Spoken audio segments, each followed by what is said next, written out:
안녕하세요. 사연에 빠지다의 DJ 민영입니다. 오늘 사연자는 복수만을 꿈꾸며 살고 있다는데요.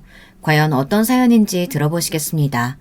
오늘도 두 가지 사연 준비되어 있는데요. 끝까지 들어주실 거죠? 그럼 오늘의 사연 바로 시작할게요. 안녕하세요. 저는 30대 여자입니다. 사실 저는 몇 년 전까지만 해도 세상 물정이라고는 모르는 평범한 사회 초년생이었어요. 저는 원래 지방에서 할머니와 단 둘이서만 살았습니다. 부모님이 두 분 다 안 계셨거든요. 할머니에게 듣기로는 제가 아주 어릴 때 부모님이 이혼을 하셨대요. 그런데 하필이면 이혼하고 얼마 뒤 아버지께서 교통사고로 돌아가셨답니다. 그 이후로는 줄곧 할머니와 둘이 살았어요. 저는 세상에서 저희 할머니를 가장 사랑했습니다. 저에게는 유일한 보호자이자 친구였으니까요. 제가 대학을 졸업할 무렵 결혼하고 중국에서 살던 고모가 갑자기 할머니 댁에 나타났어요.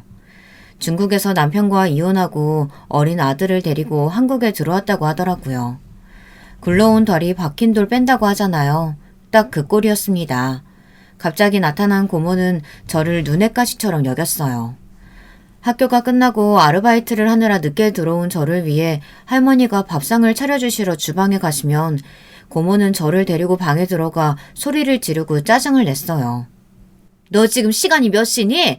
학교 끝났으면 빨리빨리 들어와서 할머니 밥이라도 차려줘야지. 어이가 없었습니다. 할머니 딸인 본인도 있는데 왜 나한테 밥을 해라 마라인지 이해할 수 없었죠. 저 지금 아르바이트하고 오는 거예요. 밥 시간 됐으면 고모가 차려 먹으면 되지. 왜 저더러 그러세요? 어머어머, 얘 말하는 것 좀 봐. 이래서 부모 없는 애들은 티가 난다니까. 그리고 너는 다 큰 애가 왜 아직도 할머니한테 빌붙어 있어? 우리 엄마가 대학까지 보내줬으면 독립해서 할머니 호강시켜줄 생각을 해야지. 어쩜 이기적인 게 네 아빠랑 똑같니? 할머니네 집에서 살겠다고 왔으면 그냥 조용히 살면 될 일이지 갑자기 나타나서는 어떻게든 저를 쫓아내려고 했습니다. 자꾸 저더러 대학 졸업하면 취직해서 나가라는 소리를 했어요. 결국은 고모의 모진 구박을 버티지 못한 저는 서울로 올라오게 됐어요. 할머니와 헤어지는 건 너무 슬펐지만 어쩔 수 없었습니다. 고모 말대로 대학도 졸업했고 그 동네에서 젊은 제가 일할 만한 마땅한 일자리도 없었어요. 아르바이트만 해서는 할머니에게 효도는커녕 생활비조차 드릴 수 없으니까요. 그렇게 서울살이를 시작한 저는 일자리부터 찾았습니다. 돈이 급하다 보니 다른 건 보지도 않고 바로 근무할 수 있는 자리를 찾았습니다. 강남에 있는 골프장이었는데 전화나 받고 예약이나 받으면 되는 일이었어요. 비전이 있는 일은 아니었지만 그래도 돈이 필요하니 일하면서 새로운 일자리를 구해보자 싶었죠. 전화만 받고 안내만 하면 되는 일이라길래 만만하게 생각했는데 생각처럼 쉽지 않더군요. 매일 꽉 끼는 유니폼을 입고 높은 구두를 신고 하루 종일 서 있다 보니 집에 오면 그대로 쓰러져 자기 바빴습니다. 계획은 새로운 일자리를 구할 때까지만 일하려고 했는데 그 회사에서 꽤 오래 일했어요. 거기서 남편도 만났습니다. 남편은 제가 근무하던 골프장 대표의 친구였어요. 처음엔 남편에게 전혀 관심이 없었습니다. 평일 대낮부터 매일 골프장이나 드나드는 남자가 괜찮을 리 없잖아요.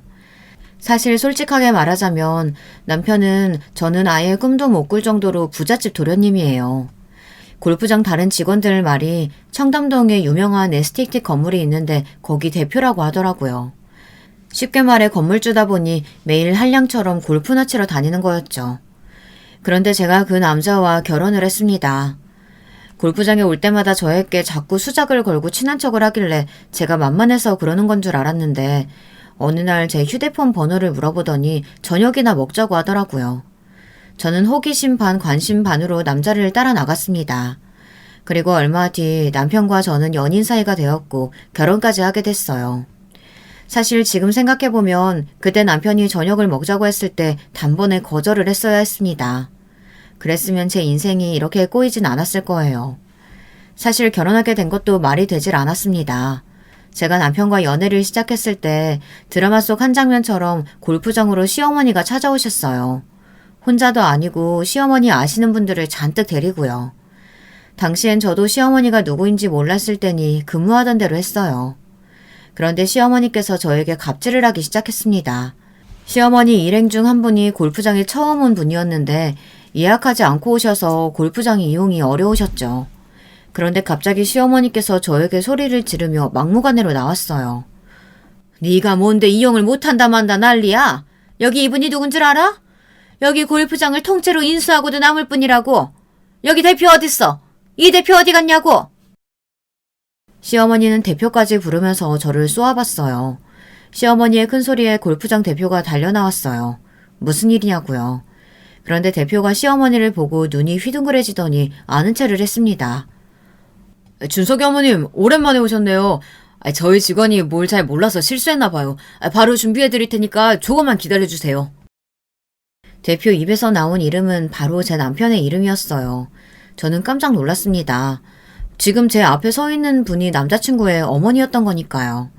그때까지만 해도 저는 우연인 줄 알았어요. 그런데 알고 보니 시어머니께서 아예 작정을 하고 저를 보러 온 거였더군요. 이 대표가 우리 아들 친구라 내가 믿고 어려운 손님 모시고 온 건데 서비스를 이런 식으로 할 거야? 무슨 저런 애를 직원으로 써? 당장 잘라! 시어머니는 옆에 있는 일행들에게 저런 애한테는 본때를 보여줘야 한다면서 대표에게 저를 자르라고 난리를 쳤습니다. 저는 다른 걸 다 떠나서 제 남자친구의 어머니가 저렇게 몰상식하고 무식한 졸부의 모습을 하고 있다는 것이 충격적이었어요. 그뿐이 아니었어요. 시어머니는 처음부터 저에게 경고를 하기 위해 온 거였죠. 제가 퇴근할 시간까지 골프장에서 기다렸다가 퇴근하려고 하는 저를 불러서 본인의 차에 태웠습니다. 그러더니 저에게 한다는 소리가 경악스러웠죠.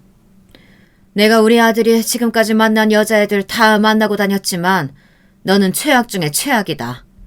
대학도 지잡대 골프장에서 전화나 받는 것도 모자라서 어떻게 부모까지 없을 수가 있어?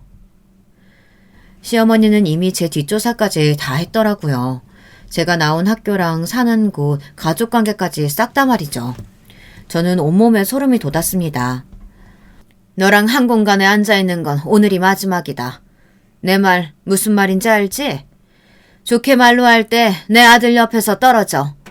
안 그러면 내가 너 서울 하늘 아래 발도 못 붙이게 살게 할 테니까. 당시에 남편이 돈 좀 있는 집 아들인 줄은 알고 있었지만 드라마에서나 봤던 장면이 제 앞에 펼쳐질 줄은 몰랐습니다. 시어머니는 돈 봉투만 저에게 안 던졌지 말로 가슴에 비수를 푹푹 쑤셨어요. 시어머니의 막말은 성공이었습니다. 원래도 저는 절대 주제넘는 짓은 하지 않아요. 남편과 연애를 하면서도 이 남자와 결혼까지 할 수 있을 거라고는 애초에 기대도 하지 않았습니다. 조건도 조건이었지만 저는 그 정도로 남편을 사랑하지는 않았어요. 저는 시어머니를 만나고 돌아온 뒤 남편과 헤어지려고 했습니다. 그런데 도대체 어떻게 결혼까지 하게 됐냐고요. 얼마 뒤 제가 임신 사실을 알게 됐습니다. 임신 사실을 알게 된 저는 혼자 끙끙 앓다가 남자친구에게 말했어요. 그런데 남자친구의 반응이 꽤 놀라웠습니다. 아이씨 라고 한마디 내뱉고는 결혼하자고 하더군요. 그때 제 기분은 도저히 말로 설명할 수가 없어요. 결혼을 약속한 사이도 아니었고 예정에 없던 임신이었으니 남자가 놀란 거야 당연하지만 그때 남편의 표정은 딱 아이씨 똥 밟았네 였습니다. 저는 이대로 이런 남자와 결혼해서 사는 게 맞나 매일 밤 고민했어요. 하지만 방법이 없었어요. 남편과 헤어지게 되면 뱃속의 아이는 어떻게 해야 할지 답이 없었거든요. 당연히 제 아이니 낳아 키워야 하지만 자신이 없었습니다. 뱃속 아이를 아버지 없는 아이로 키우고 싶지는 않았거든요. 할머니께서 저를 금이야 오기야 길러주셨지만 사실 저도 부모 없이 자랐잖아요. 부모의 부재가 아이를 얼마나 힘들게 하는지 제가 가장 잘 알기 때문에 아이를 저처럼 자라게 할 수는 없었습니다. 저는 뱃속의 아이만을 생각하며 이를 악물고 결심했어요. 결혼해서 행복하게 살아보기로요. 그런데 제 인생은 참 이상해요. 순탄하게 넘어가지는 일이 없었습니다. 제 임신 사실을 알고도 시어머니는 끝까지 결혼을 허락하지 않았어요. 남편을 따라 청담동의 으리으리한 저택에 결혼 허락을 받으러 갔는데 저를 보자마자 시어머니는 들고 있던 찻잔을 바닥에 던졌어요. 내가 너 다시 볼 일 없게 하라고 했지? 그 염치 없는 얼굴을 들고 어떻게 또 내 앞에 나타나? 저는 무슨 대역죄인이라도 된 것처럼 거실에 고개를 푹 숙이고 서 있었어요.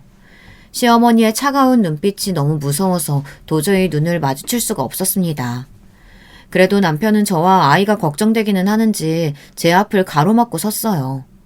엄마, 이제 좀 포기해. 그럼 내 새끼 임신한 여자를 나더러 버리기라도 하라는 거야? 아무리 돈밖에 모르는 엄마라도 양심은 있어야지. 뭐야? 이 멍청한 자식아. 어쩜 만나도 저런 년을 만나. 내가 사람들 보기 창피해서 살 수가 없다. 당신이야말로 작작 좀 해. 무식하게 컵이나 바닥에 던지고. 당신 좀 창피하다고 그럼 우리 집 핏줄을 버려? 괜히 나중에 후회할 짓 하지 말고 당장 애 배 나오기 전에 식부터 올려. 그래도 다행이었던 건 시아버지께서 핏줄을 아주 중요하게 여기신다는 겁니다. 시부모님께서는 자식이라고는 남편 하나뿐이다 보니 유독 더 손주가 생겼다는 사실에 기뻐하셨어요. 시아버지와 남편의 고집 덕분에 얼마 뒤 저는 식을 올리고 시댁에 들어가 살게 됐습니다. 어쩌다 보니 제가 청담동 며느리가 되기는 했지만 결혼식장에 들어가면서도 걱정이 많았어요. 정말 이런 식으로 결혼하는 게 맞나 싶어서요. 하지만 결혼식 날 할머니의 모습을 보고 더는 걱정하지 않기로 했어요. 제 결혼식의 속사정을 모르시는 할머니께서는 제가 부잣집에 시집간다고 마냥 좋아하셨거든요. 다 커서도 할머니에게 효도 한번 못한 게 마음에 걸렸었는데 그래도 시집이라도 가는 모습을 보여드려서 다행이었습니다. 더군다나 항상 제게 못되게 굴었던 고모가 샘내며 배 아파하는 모습도 볼만했죠. 곰인 줄 알았더니만 어떻게 저런 대어를 나갔대. 이게 다 내 덕인 줄 알아. 내가 너 서울 올라가라고 해서 네가 네 남편 만난 거잖아. 그 덕 잊지 말고 평생 나한테 잘해라. 본인이 서울로 나를 내쫓았기 때문에 제가 남편을 만난 거라며 평생 은혜를 갚으라네요. 저는 얄미운 고모를 봐서라도 보란듯이 잘 살아야겠다 싶었어요. 하지만 제 결혼 생활은 지옥이나 다름없었습니다. 제 다짐만으로 잘 살아갈 수 있는 환경이 아니었죠. 저는 결혼식이 끝나자마자 시부모님과 함께 살았어요. 사실 저는 시부모님께서 처음에 시댁에 들어와서 살라고 했을 때 조금 기대했어요. 식을 올려도 시어머니께서 저를 며느리로 인정하지 않으실 줄 알았는데 그래도 옆에 데리고 살면서 좀 가깝게 지내고 싶으신 마음이 있기는 한가 보다 싶어 내심 기대했죠. 그런데 제 착각이었습니다. 시어머니께서 같이 살자고 하신 건 저를 가족으로 인정해서가 아니라 아무렇게나 부려먹을 생각이었어요. 네가 평범한 집안 자식 정도만 돼도 내가 이 정도로 걱정은 안 할 텐데 워낙 부족한 게 한두 가지여야 말이지. 이 집에 살면서 우리 집안이 어떤 집안인지 직시하고 김 여사가 하라는 대로 배우고 시키는 대로 해. 내가 그나마 좀 쓸만하다 생각이 들면 그때 호적은 정리해 줄 테니까. 식을 올리고 한 집에 사는데도 시어머니는 저를 이 집 식구로 인정하지 않았습니다. 결혼하고 배가 만삭이 될 때까지도 혼인신고를 못하게 했어요. 시어머니께서는 당신의 기준에 제가 부합할 때가 되면 그때 저를 며느리로 인정하고 혼인신고도 해주겠다고 하셨습니다. 쉽게 말해 며느리 테스트 같은 거였죠. 그러다 보니 저는 시어머니 말씀에 한마디라도 토를 달 수가 없었어요. 제가 알아서 미움받을까봐 무섭기도 했지만 제가 제 생각을 조금이라도 시어머니 앞에서 말하려고 하면 시어머니는 난리를 쳤습니다. 한 번은 그런 적이 있었어요. 시어머니는 한 달에 한 번 집에 손님들을 초대해 파티를 열고는 했는데요. 시어머니께서 운영하시는 에스테틱 VIP들을 모시고 접대를 하는 자리였죠. 파티 일주일 전부터 시어머니는 굉장히 예민했습니다. 음식 준비부터 세팅, 집안의 꽃장식까지 시어머니가 하라는 대로 그대로 해야만 했습니다. 하나라도 마음에 안 들면 다 던지고 부숴버렸어요. 옆에서 시어머니를 지켜보고 있으면 꼭 분노조절 장애 환자 같았죠. 조금만 화가 나도 불같이 화를 내고 손에 집히는 대로 다 망가뜨려야 직성이 풀렸거든요. 그래도 저는 시어머니에게 인정받고 싶은 마음에 제가 도와드릴 건 없을까 싶어 시어머니 주변을 맴돌았습니다. 저도 명색이 이 집안 며느리니까요. 그런데 시어머니는 제 꼴도 보고 싶어 하지 않았어요. 배도 나와서 거슬려 죽겠는데 왜야 그렇게 앞에서 알짱거려? 사람들 앞에서 결혼 전에 임신해서 시집왔다고 광고하니? 자기 손주를 임신한 며느리더러 툭하면 배가 나와서 거슬린다고 하셨어요. 심지어 옷으로 좀 가리기라도 하라고 하셨습니다. 결혼 전에 임신한 게 자랑이냐고요. 저는 시어머니의 호통 소리를 들으면 항상 눈이 질끈 감기고 어깨가 잔뜩 움츠러들었어요. 하지만 애써 차가운 손을 세게 움켜쥐며 얼굴에 미소를 지었습니다. 중요한 파티인데 저도 좀 돕고 싶어서요. 제가 뭘 하면 좋을까요? 넌 아직 우리 집안 사람도 아닌데 네가 할 일이 뭐가 있니? 정 돕고 싶으면 김 여사 따라 들어가서 주방 일이나 좀 돕던지. 제가 망설이고 망설이다 한마디라도 건네면 시어머니는 무서운 눈으로 저를 쏘아보며 화를 내셨습니다. 더군다나 혼인신고를 할 때까지는 저는 이 집안 사람도 아니었습니다. 그렇다고 이 집에 고용된 직원도 아닌데 저는 항상 집안 행사가 있을 때마다 집안일을 도와주시는 분들과 함께 지내며 행사 준비를 해야 했어요. 거기다가 행사가 시작되면 저는 더 자취를 감춰야 했습니다. 제가 괜히 사람들 눈에 띄어서 좋을 게 없다고요. 자랑할 만한 게 하나라도 있어야 사람들 앞에 내세우지. 거기다가 너 골프장에서 일했던 거 알아보기라도 하는 사람 있으면 어떡하니? 아휴, 나는 상상만 해도 너무 싫다. 시어머니는 제가 골프장 데스크에서 일했던 사실을 아는 사람이라도 있을까봐 걱정하셨어요. 그런 며느리를 봤다는 게 너무 창피하다고요. 처음엔 저도 일하는 분들과 같은 대접을 받는다는 게 당연히 서운했지만 시간이 지날수록 익숙해졌습니다. 언제부턴가 저는 집안에 손님이 오시면 알아서 집 안에 숨어 있었어요. 저에게 더는 도망칠 곳이 없었어요. 이 집이 아니면 만삭의 몸으로 할머니가 계신 시골에 다시 내려가야 했으니까요. 그 이후에도 저는 시어머니께 인정받기 위해 부단히도 노력했어요. 하지만 제가 아무리 노력한다고 해서 저를 예뻐할 시어머니가 아니었죠. 거기다가 시어머니에게 매일 구박받고 혼나는 것도 힘들었지만 더 힘들었던 건 바로 남편이에요. 저와 결혼하겠다고 자기 어머니한테 처음으로 반항도 했던 사람이 막상 식을 올리고 한 집에 살기 시작하니 저는 없는 사람 취급했습니다. 매일 뭘 하고 다니는지 집에 잘 들어오지도 않고 연락도 없었어요. 심지어 뱃속의 아이에게도 별 관심이 없었습니다. 점점 배가 불러오르면서 한 주에 한 번씩 산부인과에 가는데도 한 번을 함께 가주지 않았습니다. 지금 생각해보니 임신하고 딱 한 번 병원에 같이 가준 적이 있었네요. 바로 아이 성별이 나오는 날이었어요. 그런데 의사 선생님 입에서 딸이라는 말이 나온 순간 남편은 병원 문을 박차고 나가버렸어요. 저는 그날에서야 남편이 저와 결혼한 이유를 알게 됐습니다. 아이씨, 점쟁이 말이 무조건 아들이라고 했는데 그래서 내가 쪽팔리게 시까지 올린 건데 이 망할 놈의 점쟁이. 당장 가서 복비 내놓으라고 해야지. 남편의 말을 듣는 순간 저는 눈이 휘둥그레졌습니다. 남편은 아이가 생긴 저를 책임지기 위해 식을 올린 게 아니라 제 뱃속에 아이가 아들이라고 해서 저와 식을 올린 거였어요. 당신, 그게 무슨 소리야? 우리 아이가 아들인 줄 알고 나랑 결혼한 거였어? 그리고 나랑 식 올린 게 쪽팔려? 그런 사람이 나랑 지금까지 어떻게 살았어? 저는 너무 서러워서 절로 눈물이 뚝뚝 떨어지는데 남편은 혼자 화가 나서 얼굴이 새빨개졌습니다. 그러더니 하는 소리가 기가 차더군요. 얼씨구, 네가 울긴 왜 울어?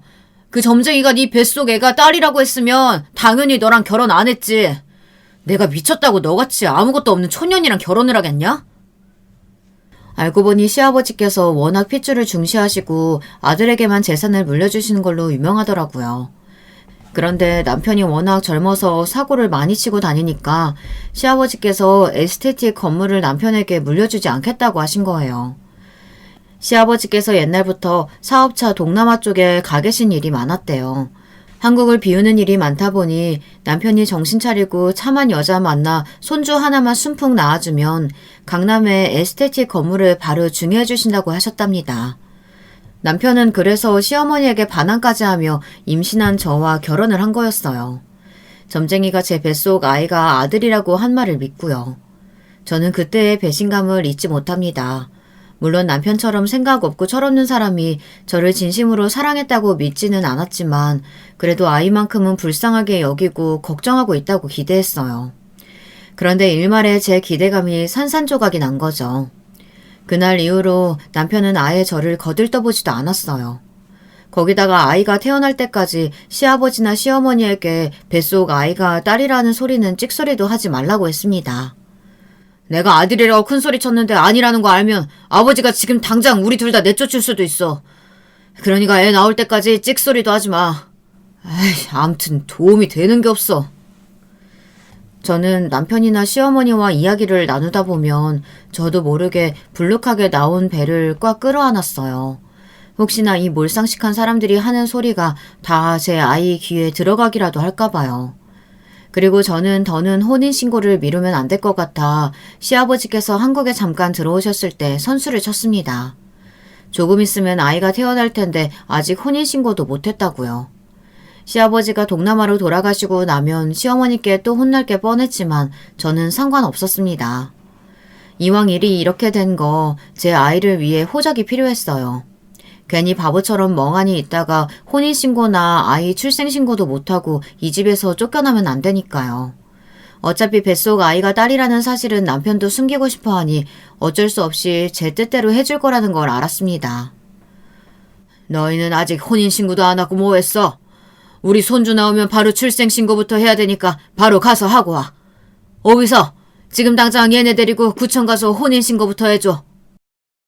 시아버지의 성화에 못 이기는 척 저는 남편을 따라 혼인신고를 했습니다. 혼인신고를 하러 가는 내내 남편이 저를 쏘아보았지만 저는 애써 모르는 척 했어요. 어차피 이 집구석에서 사람 취급도 못 받고 사는데 저도 제 나름대로 살궁리는 해야 했으니까요. 역시나 시아버지께서 출국하시자마자 시어머니는 저를 붙잡고 따져 물었습니다. 이게 애 낳을 때 되니까 꼴에 아주 잔머리를 굴리는구나. 그런데 어쩌지? 네가 그래봤자 내 손바닥 위야. 시어머니는 콧방귀를 뀌시고는 혼인신고를 하고 나서도 저를 여전히 무시하셨어요. 저는 하루하루 말라갔습니다. 임신하고도 아이가 나올 때까지 채 7kg도 찌지 않았어요. 병원에서 이런 상태면 출산할 때나 아이를 낳고 난 후 산모 건강에 무리가 올 수 있으니 아이가 나올 때까지는 무조건 잘 먹어야 한다고 했습니다. 하지만 저는 마음 편하게 쉴 수도 먹을 수도 없었어요. 마치 죽을 날을 받아놓은 시한부 같았습니다. 제가 그토록 지키고 싶었던 아이가 태어나고 딸이라는 사실이 알려졌을 때 시부모님께서 저를 어떻게 대하실지를 생각하면 벌써 겁이 났습니다. 시어머니는 그럴 줄 알았다면 어떻게든 저를 내쫓으려고 하실 거예요. 그나마 제 편이었던 시아버지마저 마음이 돌아설 테니까요. 저는 임신한 내내 마음 졸이고 힘들어해서 그런지 출산일이 지났는데도 아이가 나오질 않았어요. 결국엔 유도분만으로 아이를 낳았습니다. 아이가 태어난 날 역시나 시댁 식구들은 아무도 병원에 오지 않았어요. 남편까지도 말이죠. 저는 너무 서러워서 도저히 할머니께도 연락을 할 수가 없었습니다. 제가 남편이나 시부모님께 미움을 받고 있다는 사실을 아시면 얼마나 속상해하실까 싶어서요. 퇴근하기 전날 고모와 함께 서울에 올라오신 할머니는 아이 얼굴만 보고 바로 내려가셨어요. 왜 벌써 내려가 할머니? 내가 서울에 호텔 예약해 줄 테니까 거기서 하루 쉬고 내일 또 아기 보러 와요. 아이고, 올라오면서 너희 시부모님 만나기라도 할까봐 내가 얼마나 종종걸음으로 왔는데. 할머니는 우리 아기 얼굴 봤으면 됐다. 너희 시부모님 오기 전에 얼른 갈 테니까 우리 공주님 밥 잘 챙겨 먹고 몸조리 잘해. 먹고 싶은 거 있으면 언제든 할미한테 전화하고. 할머니가 바로 보내줄게. 할머니는 병원에 오시지 않을 시부모님 눈치를 보느라 불이 나게 집에 내려가셨어요. 아이가 태어나고 나서부터 저는 전보다 더 유령처럼 지냈습니다. 아무도 저와 아이에게 관심이 없었어요. 저는 아랑곳하지 않고 씩씩하게 버티자 마음먹었습니다. 저에게는 거지 같은 시댁이고 남편이지만 아이가 자라면서 남편을 닮아가고 시부모님을 닮아가다 보면 핏줄이니 시부모님들도 아이만은 예뻐해 주실 거라 믿었어요. 그러던 어느 날이었습니다. 제가 아이를 낳은 지 얼마 되지 않았을 때 일이에요. 그날만 생각하면 저는 아직도 눈물이 펑펑 쏟아집니다. 시어머님께서 아침부터 저에게 호통을 치셨어요. 알고 보니 전날 밤 시어머니께서 저에게 피부과 예약을 잡아놓으라고 하셨는데 제가 깜빡하고 연락을 못했어요. 제가 신생아를 키우다 보니 낮이고 밤이고 애를 재우다 보면 시간 가는 줄 몰랐거든요. 그러다 보니 까마득하게 잊고 있었던 거죠. 그런데 시어머니는 예약이 된 줄 알고 피부과에 갔다가 예약이 안 되어 있어서 그냥 돌아오신 거예요. 시어머니께서 원래 그런 거에 좀 예민하세요. 특권의식이 있다 보니 본인이 가고 싶은 곳이면 어디든 다 프리패스로 들어가야 하는데 못하게 하면 굉장히 예민하게 굴었죠. 그날도 피부과에 갔다가 사람들이 다 있는 데서 예약이 안 됐다고 자기만 못 들어가게 한 거에 대해 자존심이 굉장히 상하신 거예요. 시어머니는 집에 돌아오자마자 저를 불러 고래고래 소리를 질렀습니다. 너는 도대체 집에서 아무것도 안 하고 팔자 좋게 노는 애가 그거 전화 한 통 하는 게 뭐가 어렵다고 못하니? 너 원래 하던 일이 전화 받고 예약하는 거였잖아. 이제 이 집에 좀 산다고 네 주제가 달라진 것 같아? 그래서 이제 예약하는 일도 못하는 거냐? 어머니 죄송합니다. 제가 요즘에 잠을 통 못 잤더니 정신이 나갔었나 봐요. 금방 다시 예약할게요. 이게 사람을 놀리나? 내일부터 김원장 휴가라고 내가 오늘 꼭 예약하라고 했잖아. 너 설마 이거 일부러 그런 건 아니니? 나 약 먹이려고? 너 안 되겠다. 너처럼 정신 못 차리는 애는 한번 제대로 혼나봐야 돼. 너 핸드폰 내놔. 당분간 너 외출도 하지 말고 집에만 있어. 이게 다 나 엿먹인 벌이야. 어머니 말도 안 돼요. 핸드폰 주세요. 저는 시어머니에게 잘못했다고 사정사정을 했지만 씨알도 먹히지 않았습니다. 시어머니는 제 핸드폰을 가지고 가 일주일 동안 주지 않았어요. 거기다가 일주일 동안 외출까지 못하게 했습니다. 저는 일주일 내내 집안에서 아이와 둘이서만 지냈어요. 시어머니의 행동이 과하다 싶어 남편에게 계속 이야기했는데 남편은 전혀 제 말을 들어주지 않았어요. 오히려 그런 저를 귀찮아했습니다. 우리 엄마 한번 열받으면 말 안 통하는 거 몰라? 안 그래도 요즘 경기가 안 좋아서 얼굴에 주름만 장뜩 생긴다고 스트레스 받아 하는데 그런 실수를 하면 어떡해? 남편은 전혀 제 뜻을 이해하지 못했습니다. 어쩌면 애초에 저를 신경 쓰지 않은 건지도 모르겠어요. 제가 시어머니에게 어떤 대접을 받든 어떤 취급을 받든 전혀 관심이 없었죠. 그런데 하필이면 그 사이에 생각지도 못한 일이 벌어졌어요. 할머니께서 갑자기 쓰러지셔서 응급실에 가게 됐던 거죠. 그리고 그날 새벽 응급실에서 할머니는 돌아가셨습니다. 놀란 고모가 새벽부터 저에게 계속 연락을 했는데 전화기가 꺼져 있자 연락이 되지 않은 거예요. 고모는 남편에게도 전화했는데 남편도 전화를 받지 않았답니다. 그러다가 장례식장에 도착해서야 남편과 통화가 된 거죠. 남편도 계속 핸드폰을 받지 않아 고모가 남편 사무실 번호를 알아내 전화를 했답니다. 만약 고모가 남편 회사까지 전화하지 않았다면 저는 할머니의 장례식장에도 못 갈 뻔했어요. 그때를 생각하면 아직도 가슴이 미어질 것 같아요. 이게 다 시어머니 때문입니다. 사람이 실수 한 번 했다고 어떻게 그런 짓을 할 수 있는지 모르겠어요. 시댁 식구들은 비서만 달랑 보내고 아무도 장례식장에 오지 않았습니다. 저는 장례식장이 끝나고도 집에 가고 싶지 않았어요. 집에 일하는 분에게 맡기고 온 딸아이도 마음에 걸렸지만 도저히 가고 싶지 않았어요. 저는 그대로 아무 가게나 들어가 혼자 술을 진탕 먹었어요. 너무 속상해서요. 새벽이 돼서 술에 취한 채 시댁에 들어간 저는 문을 벌컥 열고 들어가 시어머니에게 처음으로 쏘아붙였습니다. 이게 다 어머님 때문이에요.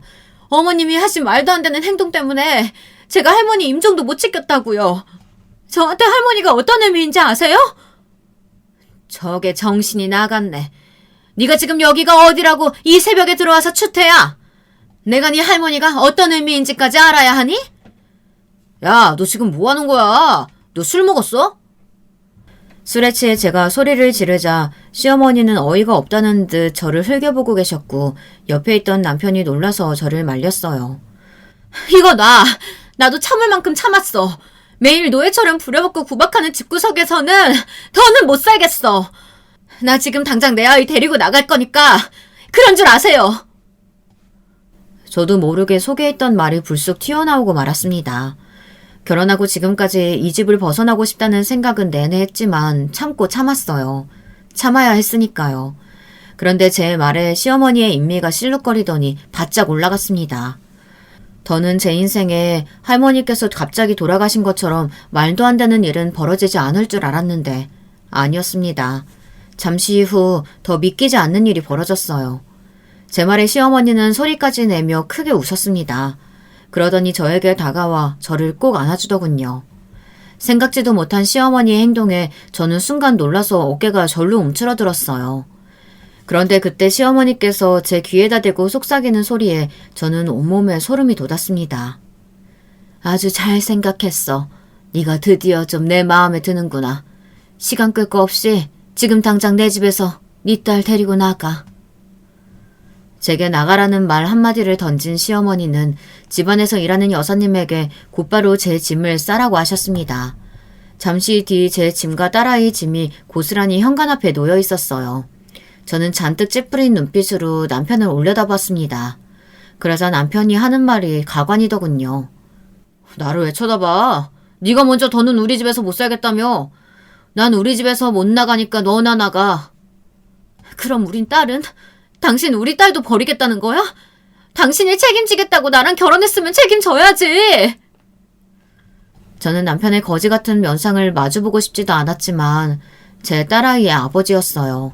지금까지 남편이 딸에게 애정을 주지는 않았지만 그래도 이런 식으로 자기 자식을 버릴 거라고는 생각지 못했습니다.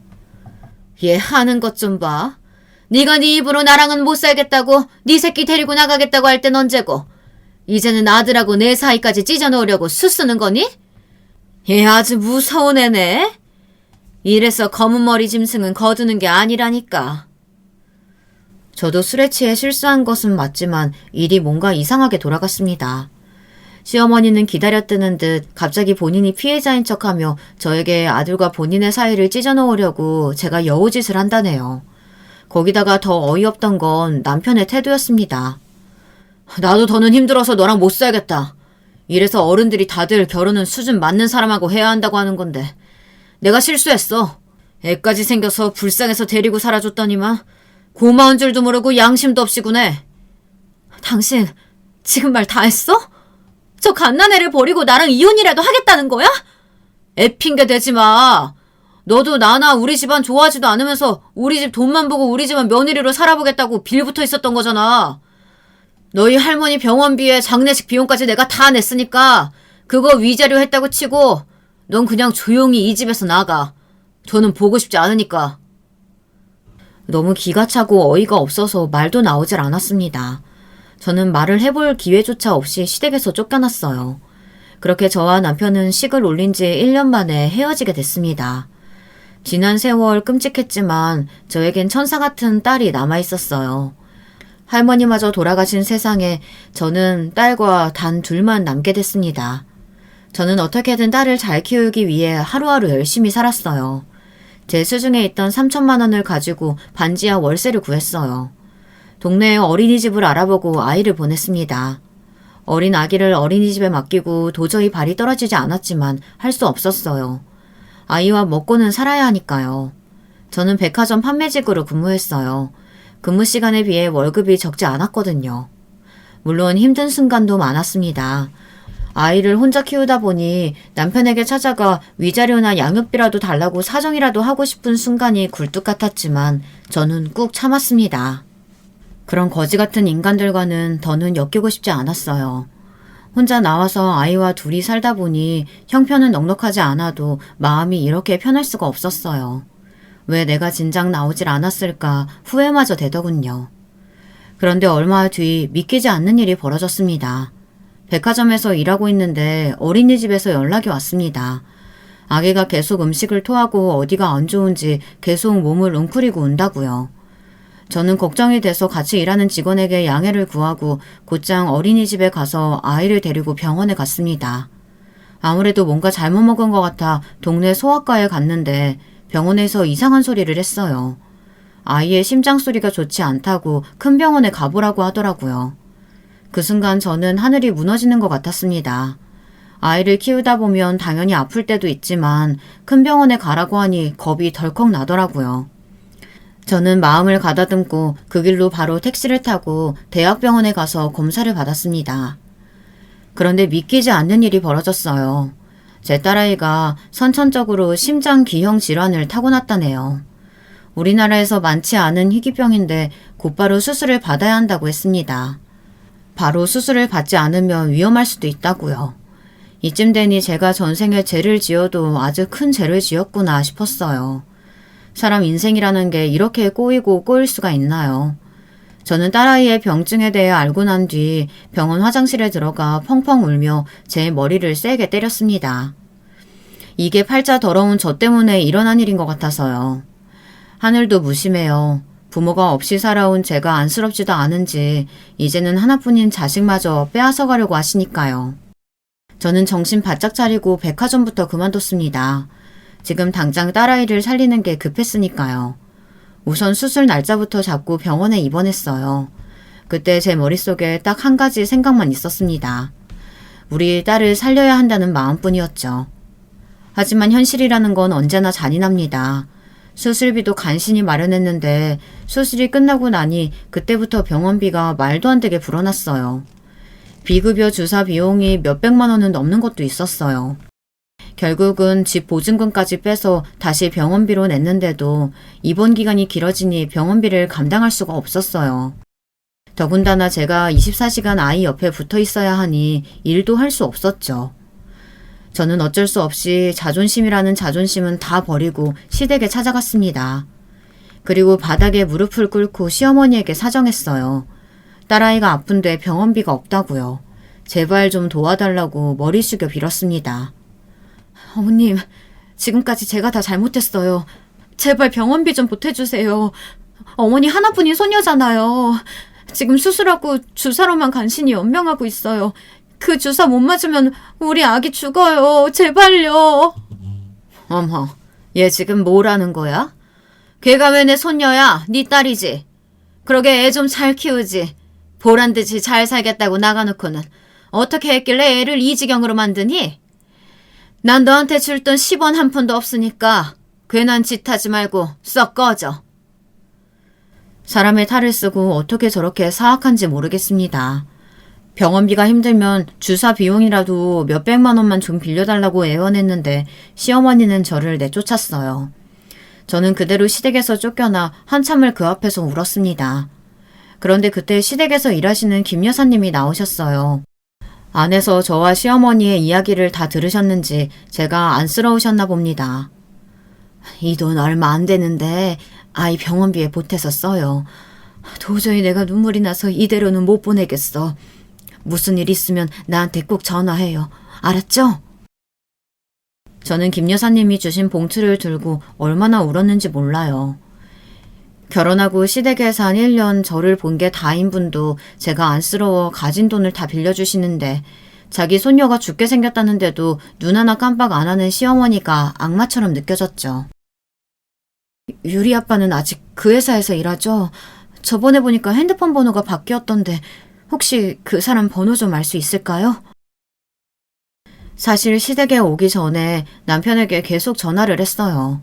워낙 상황이 급하다 보니 거지 같아도 남편에게 부탁하려고 했거든요. 그런데 김 여사님이 하시는 말씀이 놀라웠습니다. 어머, 몰랐어요?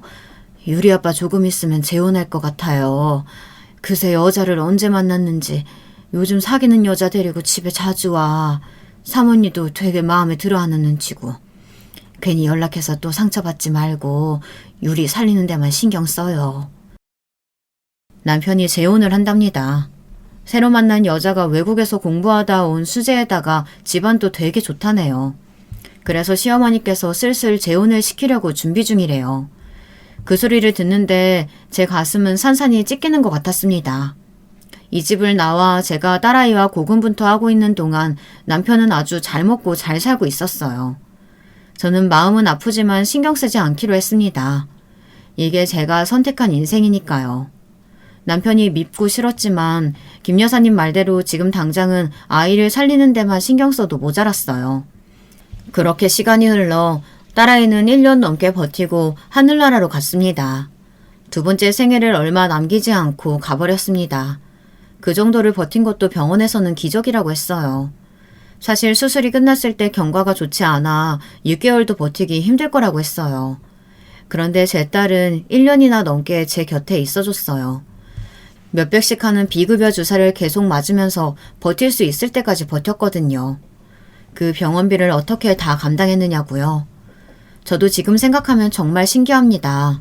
제가 매일 밤 하늘을 원망한 게 효과가 있었는지 하늘에서 제게 작은 선물을 하나 보내줬어요. 시어머니에게 거부당하고 김 여사님에게 받은 봉투를 받아 병원으로 향하는데 뜬금없이 고모에게 연락이 왔어요. 저희 친어머니가 나를 찾아왔다고요. 저는 전혀 몰랐는데 친어머니는 좀 있는 집 아가씨였답니다. 아버지와의 결혼을 집안에서 반대해서 반대를 무릅쓰고 그 시골에 내려와 아버지와 저를 낳고 살았는데 무기력한 아버지의 모습에 실망하게 된 어머니는 저를 낳고 바로 이혼하신 거죠. 원래 부족한 거 없이 유복하게 자랐던 어머니가 그 시골에서 농사나 지으며 살라고 하니 답답했던 거죠. 저를 낳고 바로 아버지와 이혼한 어머니는 공부를 하기 위해 일본으로 가셨대요. 외가에서도 어린 나이에 이혼한 딸을 한국에 두기 창피하다 보니 도피 유학을 보낸 거죠. 그러다가 일본에서 만난 남자와 재혼을 했답니다. 남자는 일본의 백화점을 운영할 정도로 부자라 평생 돈 걱정은 안 하고 살았대요. 어머니의 재혼 상대는 아이를 낳을 생각이 없는 사람이라 자식도 낳지 않고 살았는데 얼마 전에 그 남자가 죽어서 그 많은 재산이 다 어머니에게 상속이 됐대요. 일본에서 자식도 없이 혼자가 되자 이제야 저를 찾아야겠다 싶으셨던 거죠. 이제야 찾아와서 미안해. 난 너희 아빠가 죽은 줄도 모르고 당연히 재혼해서 너랑 잘 살고 있을 줄 알았어. 당시에 아버지도 젊은 나이였으니 당연히 재혼해 잘 살고 있을 줄 알았답니다. 어머니가 제가 보고 싶어도 이미 잘 살고 있는 애 앞에 나타나기 미안했다네요. 저는 갑자기 나타난 친어머니에게 하나도 서운하지 않았어요. 저도 이만큼 인생을 살다 보니 맞지 않는 사람과 자식 때문에 참고 산다는 게 얼마나 바보 같은 짓인지 잘 아니까요. 저는 다른 걸 다 떠나서 돈 많은 친엄마가 갑자기 제 앞에 나타났다는 것만으로도 행운이라고 생각했어요. 저는 염치 없지만 어머니에게 제 딸을 살려달라고 애원했습니다. 그렇게 어머니의 도움으로 우리 딸 유리는 하늘나라에 가기 전까지 큰 고통 없이 갈 수 있었어요. 딸아이가 떠나고 제 심장이 사라져버린 것만 같았지만 그래도 어머니께서 그 고통을 이겨낼 수 있게 옆에서 많이 도와주셨어요. 그런데 생각지도 못한 문제가 있었어요. 아이의 사망신고를 하러 구청에 갔는데 말도 안 되는 일이 벌어져 있었습니다. 저는 까마득하게 몰랐는데 호적상 제가 이미 미혼모로 되어 있더군요. 애초에 남편과 혼인신고를 한 내용이 없었어요. 이게 도대체 무슨 일인가 봤더니만 남편과 시댁 사람들이 모두 다 작당하고 저를 속인 거더군요. 아이가 태어나기 직전에 분명 남편 비서와 구청에 가서 혼인신고를 했어요. 그런데 이 사람들이 저를 속이고 신고를 하지 않은 거예요. 딸아이의 출생신고도 제 밑으로만 해놓은 거였어요. 그러니까 쉽게 말해 호적상으로는 저는 미혼모였고 남편은 결혼한 적이 없고 아이를 낳은 적도 없는 거였죠. 순간 저는 끓어오르는 분노를 참을 수가 없었습니다. 이미 남편에게 당할 만큼 당했고 속을 만큼 속았다고 생각했는데 아니었어요. 끝도 없이 남편의 만행은 계속해서 나왔습니다. 매일 밤 아픈 아이를 끌어안고 울면서도 누구도 원망하지 않으려고 노력했습니다. 남편도 시댁도 저에게 매몰차게 굴었지만 미워하지 않으려고 애썼어요. 그 사람들도 다 사정이 있었겠지 하는 마음으로 눈물을 삼켰습니다. 하지만 더는 안 되겠어요. 처음부터 저와 딸아이를 기만하고 무시한 인간들을 도저히 참아줄 수가 없었습니다. 저는 그날 이후 모든 것이 달라졌습니다. 다른 사람으로 새로 태어났어요. 얼마 뒤 저에게도 말도 안 되는 일이 벌어졌습니다. 장소는 서울의 한 고급 일식당이었어요. 저는 명품으로 온몸을 휘감고 비싼 고급 세단을 타고 일식당 앞에 내렸습니다. 그리고 직원의 안내에 따라 예약된 룸 문을 활짝 열고 들어갔어요. 그 순간 저는 아직도 잊지를 못합니다. 룸 안에 서 있던 시어머니와 남편의 얼굴을요. 저를 보고 놀라 한껏 경악한 얼굴로 어쩔 줄 몰라 했습니다. 너 뭐야? 네가 왜 여기 있어? 그 꼴은 또 뭐고? 너 지금 네가 입고 있는 옷이 얼만지리나 알아? 전 남편은 역시나 멍청했어요. 상황 파악이라는 걸 할 줄 몰랐죠. 지금 내 딸한테 뭐 하는 거야? 당장 사과해. 얘는 앞으로 내 뒤를 이어 우리 백화점을 이끌어이라고. 뭐라고요? 얘는 분명 부모 없이 할머니 손에서 컸는데? 시어머니의 눈동자는 세차게 흔들렸습니다. 정말 무례하네요. 아무래도 이번 계약은 없던 걸로 해야겠어요. 아닙니다. 저희가 실언을 했네요. 죄송합니다. 세상에 이런 인연이 다 있네요. 저와 이 사람은 한때 부부였던 사이예요. 장모님, 처음 인사드리겠습니다. 연신 눈치를 살피던 전 남편은 에라 모르겠다 싶었는지 허리를 숙이고 90도로 어머니께 인사를 드렸어요. 뭐? 장모님? 내가 윈이 장모야. 거지 같은 게 어디서 주제도 모르고. 이게 다 어떻게 된 일이냐고요? 어머니가 아니었다면 저는 복수를 해낼 수 없었을 거예요. 딸 유리의 사망 신고를 하면서 알게 된 사실에 분노한 저를 보고 어머니께서 도와줬어요. 먼저 시어머니가 운영하는 에스테틱에 어머니 백화점 직원이 슬쩍 연락을 넣었습니다. 일본에서 제품이 좋다는 소문을 들었다고 백화점에 입점시키고 싶다는 정보를 슬쩍 흘렸죠. 요즘 에스테틱 상황이 좋지 않다는 걸 저는 잘 알고 있었기 때문에 시어머니가 바로 덥석 물 줄 알았어요. 난 제품도 중요하지만 함께 일하는 사람도 중요하다고 생각해요. 안 그래도 딸하고 서울에 들어왔으니 한번 만나서 일 얘기를 하죠. 그래서 남편과 시어머니가 먼저 일식당에 와 있었던 거예요. 저와 어머니를 보자마자 시어머니와 남편은 어쩔 줄을 몰라 하며 눈동자를 굴렸지만 그러기엔 이미 늦었습니다. 어머니께서 식탁에 놓인 음식을 한번 쭉 보시더니 회가 담긴 접시를 들어 남편의 얼굴에 부어버렸습니다. 그러자 남편은 바로 바닥에 무릎을 꿇고 앉았어요. 자식이 죽든 말든 신경도 안 쓴 그 더러운 면상 좀 보려고 불렀는데 도저히 구역질나서 같이 앉아있지는 못하겠네. 내가 비즈니스에 대해서 아주 확실한 편이라 당신들이 내 딸한테 함부로 했다고 해서 나도 불이익을 주지는 않을 거야. 대신 앞으로 에스테틱 거는 내 딸에게 100% 일임할 거니까 그런 줄 알아요. 당연하죠. 저희가 확실히 모시겠습니다.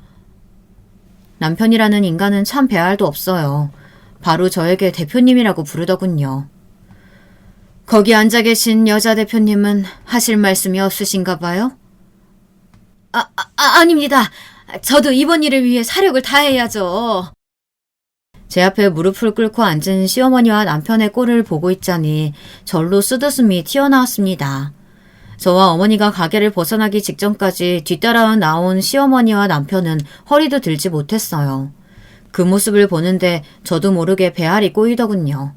몇 년 전과 저는 하나도 변한 게 없는데 어떻게 저렇게 뻔뻔하게 굴 수 있는 건지 구역질이 났습니다. 그래서 마지막 복수를 갈겨줬어요. 아참, 지금쯤 김 여사님이 당신 약혼자한테 우리 추억이 담긴 사진이랑 영상 보냈을 거야. 그게 무슨 소리야? 아이고, 답답하기는. 당신이 나랑 살면서도 딴 여자 만나고 다닌 거 내가 모를 줄 알았어? 지금 그 여자랑 결혼까지 하려는 거잖아. 근데 그 여자는 당신 나랑 산 것도 모르고 유리가 있었던 것도 모르더라. 그래서 내가 싹 다 정리해서 그 여자한테 보냈어. 저는 그대로 손을 한번 흔들어주고 어머니와 차에 올라탔습니다. 남편은 그대로 바닥에 주저앉아 멍하니 있었고 시어머니는 그런 남편의 등을 때리고 있었어요. 그랬어요. 남편 새끼가 제가 버젓이 그 지옥 같은 집에 살 때부터 딴 여자를 만나고 있었더라고요. 그 여자가 조건도 좋고 집안도 좋으니 시어머니와 작당하고 저를 내보내고 그 여자와 결혼하려고 한 거예요. 거기다가 혹시나 아이가 있다는 사실이 밝혀지면 안 되니 시어머니는 일부러 병원비도 도와주지 않은 거죠. 오히려 우리 유리가 죽어주면 좋은 일이니까요. 정말 입에도 담고 싶지 않은 인간들입니다. 생각 같아서는 다신 보고 싶지 않아요. 남편은 결국 그 여자에게 뻥 차였어요. 그런데도 멍청한 남편과 시어머니는 정말 제가 어머니 백화점에 자기들 에스테틱 제품을 입점시켜줄 줄 알고 사력을 다하고 있습니다. 저는 그런 남편과 시어머니를 매일 이용하고 골려주고 있어요. 백화점에 입점시켜줄 것처럼 가지고 놀고 있습니다. 저의 복수는 아직 끝나지 않았습니다. 이러다가 이 짓도 질리면 무참하게 밟아줄 거예요. 남편과 시어머니의 회사를 망하게 할 생각입니다. 저는 매일 남편 얼굴에 소리를 지르고 괴롭히면서도 분이 풀리지 않아요. 이렇게 한다고 해서 제 사랑스러운 유리가 돌아오지 않으니까요. 여러분께서 저의 처절하고도 잔인한 복수를 좀 응원해주세요. 잘하고 있다고 이 복수가 다 끝나면 행복해질 거라고요. 저는 남편과 시어머니가 망하는 날 일본으로 어머니를 따라갈 거예요. 그때까지 제가 잘 버틸 수 있게 댓글로 위로해주세요. 저의 이야기 끝까지 들어주셔서 감사합니다. 여러분께서는 항상 행복하고 건강하시길 바랄게요. 여러분, 두 번째 사연 시작하기 전에 좋아요, 구독 꼭 눌러주실 거죠? 그럼 두 번째 사연 바로 시작합니다. 여러분, 겉모습이나 외적인 조건만 보고 사람을 판단하는 건 어쩌면 인간의 본능일까요? 우리 사회가 겉모습보다 그 사람 내면의 본 모습을 더 중시한다면 이 세상은 적어도 지금보다는 훨씬 더 살기 좋은 세상이 될 텐데 말이죠. 갑자기 뜬금없이 무슨 얘기냐고요? 지금부터 누가 봐도 겉보기에 초라하고 볼품없는 상황에 처했던 저희 친정아버지 얘기를 하려고 합니다. 그리고 그런 초라한 아버지가 구원해준 저의 결혼 생활 얘기까지도요. 아직까지는 무슨 얘기인지 감이 잘 안 오시죠? 뒤로 갈수록 어마무시한 이야기들이 펼쳐질 테니 한번 들어보세요. 그 이야기는 다음과 같습니다. 아버지는 세계 제2차 대전이 한창이던 1941년 태어나셨어요. 아버지는 훗날 돌이켜 말씀하시길 힘센 나라들에게 주권을 빼앗기고 급기야는 강대국들에 떠밀려 전쟁에까지 휘말린 우리 조국의 현실이 어릴 적 힘이 없고 나약했던 자신의 모습과 많이 닮은 것 같다고 슬퍼하셨어요. 어쩜 그렇게 절묘하게 우리나라가 힘이 없던 시절에 그것을 똑 닮은 나 같은 사람이 태어났냐면서요. 아버지의 출생 연도에서 짐작하셨겠지만 아버지는 일제강점기로부터의 해방과 6.25 전쟁, 그리고 군사정변과 월남전 참전, 그리고 IMF 등등 한국 근현대사의 굵직한 사건들을 모두 겪고 자라셨어요. 이런 대혼돈의 시대에서 살아남은 자신이 지금 생각해보면 강자인 것 같지만 아버지의 어린 시절은 강함과는 많이 달랐대요. 아버지는 어릴 적부터 덩치가 작고 힘이 약해서 힘센 친구들에게 괴롭힘을 많이 당하고 자라셨어요. 그리고 못생겼다고 놀림도 많이 받았대요. 못생기고 덩치 작고 힘이 약한 아버지를 힘센 애들이 가만둘 리 없었죠. 한국전쟁이 끝난 후 혼란스러운 국내 정세가 계속되고 모두가 먹고 살기 어렵던 그 시절, 중학생이었던 아버지의 일상은 하루하루가 괴롭힘의 연속이었대요. 덩치가 작다고 맞고 못생겼다고 놀림당하고 힘이 약하다고 돈을 뺏기고 한 번은 맞기만 하는 게 너무 서러워서 때리는 놈한테 마구잡이로 달려들었는데 그 자식이 날린 주먹 한 방에 나가 떨어지고 그대로 코뼈가 부러졌대요. 아직도 아빠의 코는 그때의 일로 한쪽으로 휘어 있어요. 아빠는 그날 병원에 실려가면서 생각했대요. 아, 내가 가진 힘으로는 힘센 사람을 도저히 이길 수 없구나.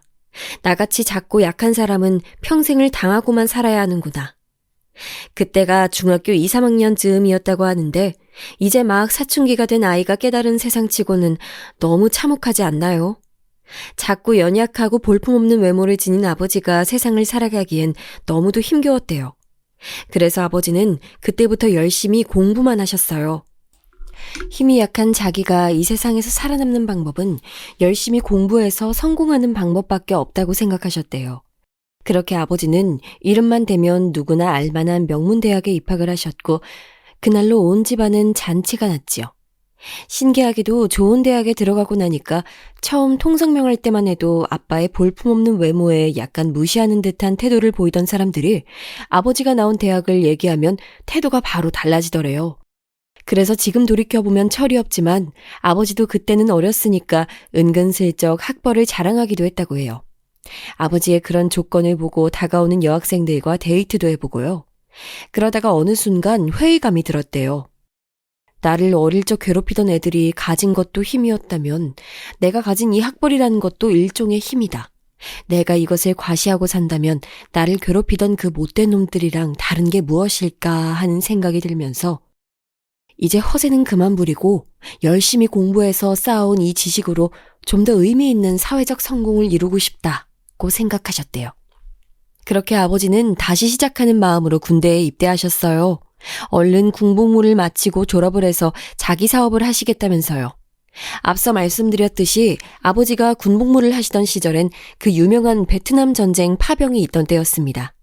아버지가 있던 부대 역시 파병에 나설 인원을 모집했는데 어릴 적 괴롭힘만 당하고 살았던 아버지는 어릴 적 연약하기만 했던 자신이 지금은 어려움에 처한 나라에게 도움을 줄 수 있는 가치 있는 사람이 될 수도 있겠다는 기대감에 뒤도 안 돌아보고 파병을 자원하셨대요.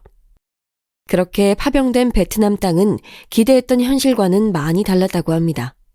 파병 후 며칠이 지나고 항구에서 부대로 이동하는데 베트콩 게릴라군이 나타나서 기관총을 쏘아대고 수류탄을 날리는가 하면 겁먹은 아군이 마구잡이로 쏜 총알에 동료가 맞기도 했대요. 어디 그뿐인가요? 베트남의 밀림에 의해 사건에 비하면 3배쯤 더 무서웠대요. 특히나 야간에 밀림을 행군할 때는 어디서 나타날지 모르는 게릴라군의 습격에 대비하며 40kg이 넘는 군장을 메고 후레쉬도 켜지 못하고 축축한 밀림을 지나와야 했던 적도 있고, 그러다 보면 커다란 뱀도 한 번씩 마주치는데 전우들 사이에선 야, 넌 뱀이 무섭냐 베트콩 놈들이 무섭냐 하는 말이 늘 오갔다고 해요. 그럴 때마다 아버지는 야, 베트콩이고 뱀이고 쏴 죽이면 그만이지만 나는 오늘 보급이 안 올까가 제일 무섭다 라고 대답하셨다고 해요. 실제로 보급로가 공격을 받아 3일이 넘게 보급을 받지 못해 다 같이 굶은 적이 있는데, 이미 한국전쟁의 참삭을 겪어보신 아버지는 그 3일만 생각하면 아직도 몸살이 난다고 하셨어요.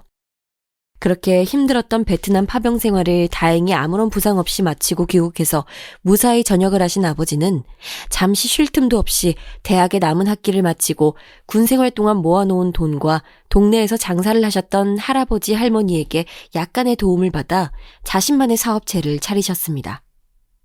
아버지가 하셨던 사업은 섬유 수출 사업이었어요. 60년대부터 상승 곡선을 그리던 한국의 수출 강세가 70년대에 들어서는 아버지가 하셨던 섬유 수출 사업과 맞물리면서 엄청난 성공을 거두었어요. 어떤 해에는 그렇게 수출 확대의 공로를 인정받아 대통령 표창을 받기도 하셨어요. 어릴 적 힘센 친구들에게 맞고만 다니던 볼품없던 아이가 이제는 대한민국의 당당한 수출 역군으로 발돋움한 것이지요. 아버지와 엄마는 아버지의 사업이 막 상승가도를 탈 무렵 주변 어른들이 제안한 맞선을 통해 만나셨어요. 외할아버지, 외할머니 댁에서는 아버지를 아주 마음에 들어 하셨고, 엄마도 아빠가 겉보기와 다르게 내실이 깊은 사람 같다며 금세 마음을 열었고, 머지않아 두 분은 결혼을 하게 됐죠. 그렇게 태어난 외동딸이 바로 접니다. 성공한 사업가인 아버지 밑에서 자란 저는 아무런 부족함 없이 누리고 싶은 것은 다 누리고 자랐습니다.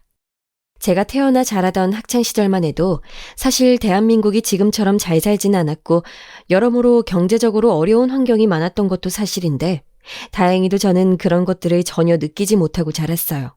그 점은 정말 축복이라고 생각합니다. 그렇게 무난하게 대학까지 입학을 해서 어느새 졸업을 할 때가 됐고, 그때 즈음에 혼사 자리가 들어왔어요. 상대 집안은 시아버지 되실 분이 전도 유망한 재선 의원이시라고 했어요.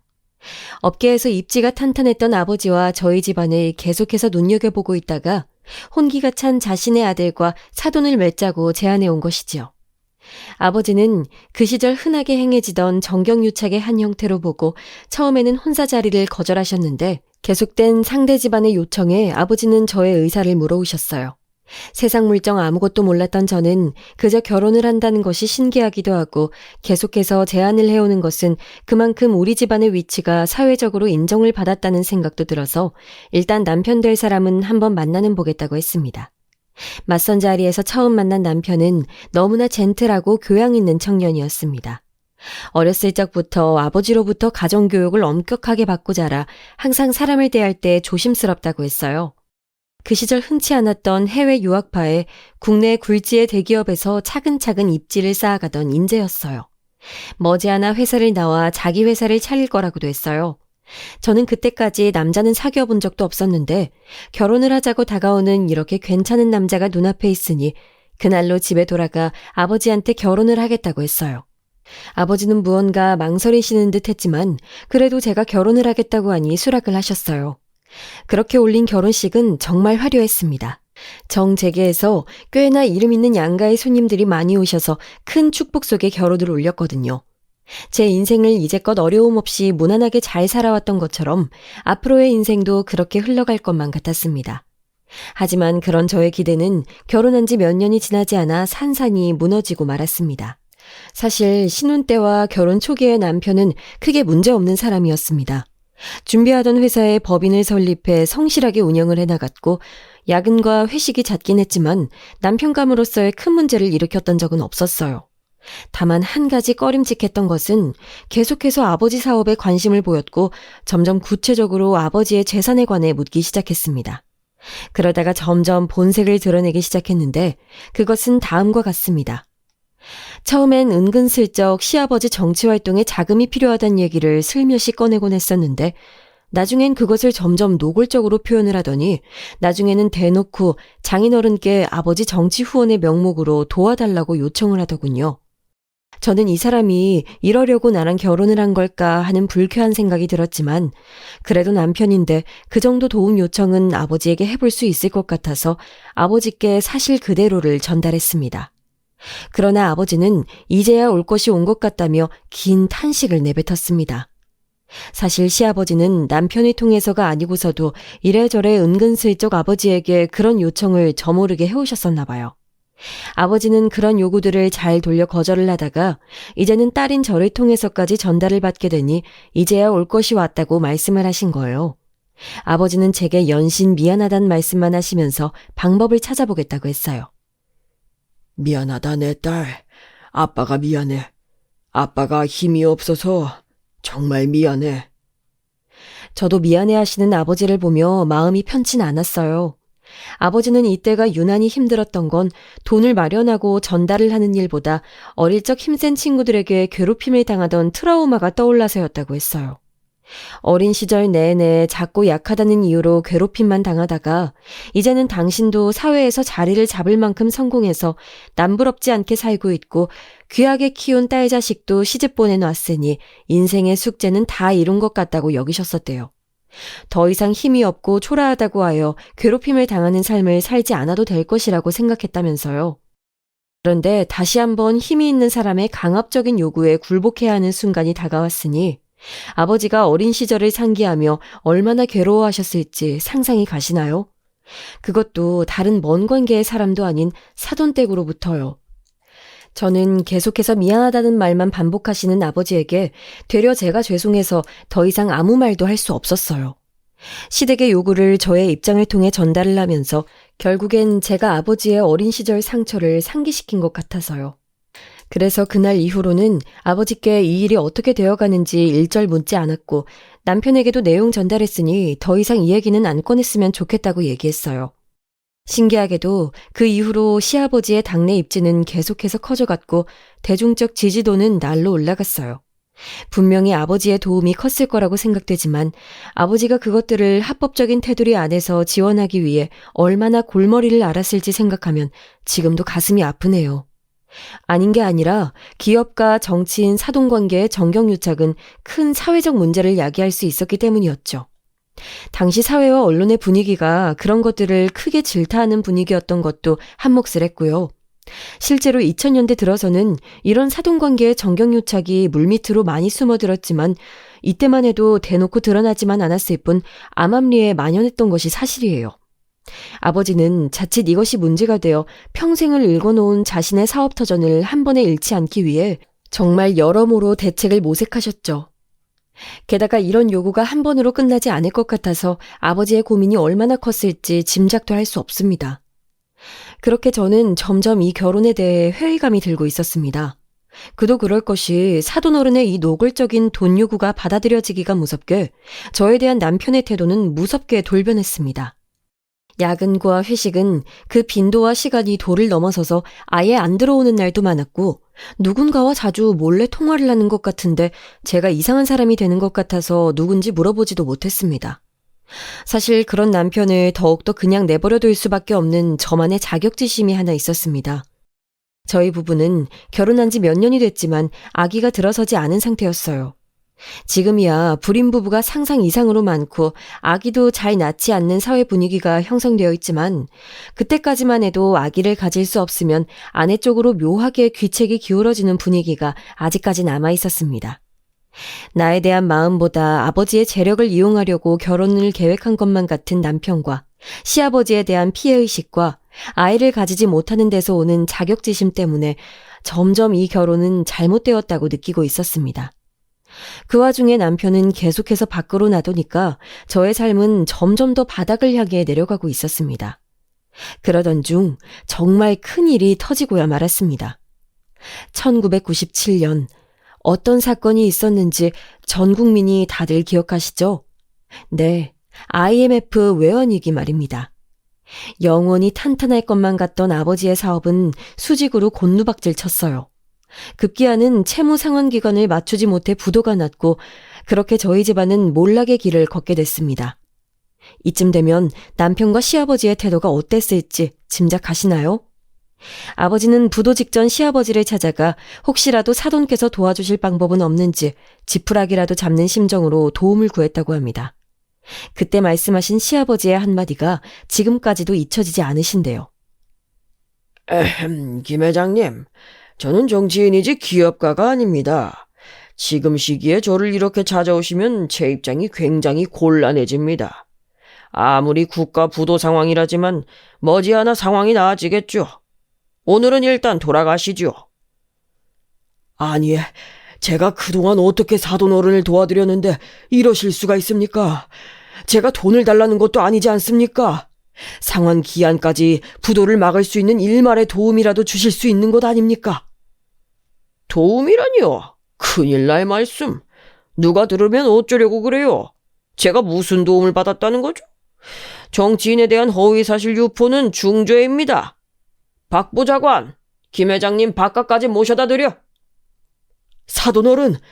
사돈어른!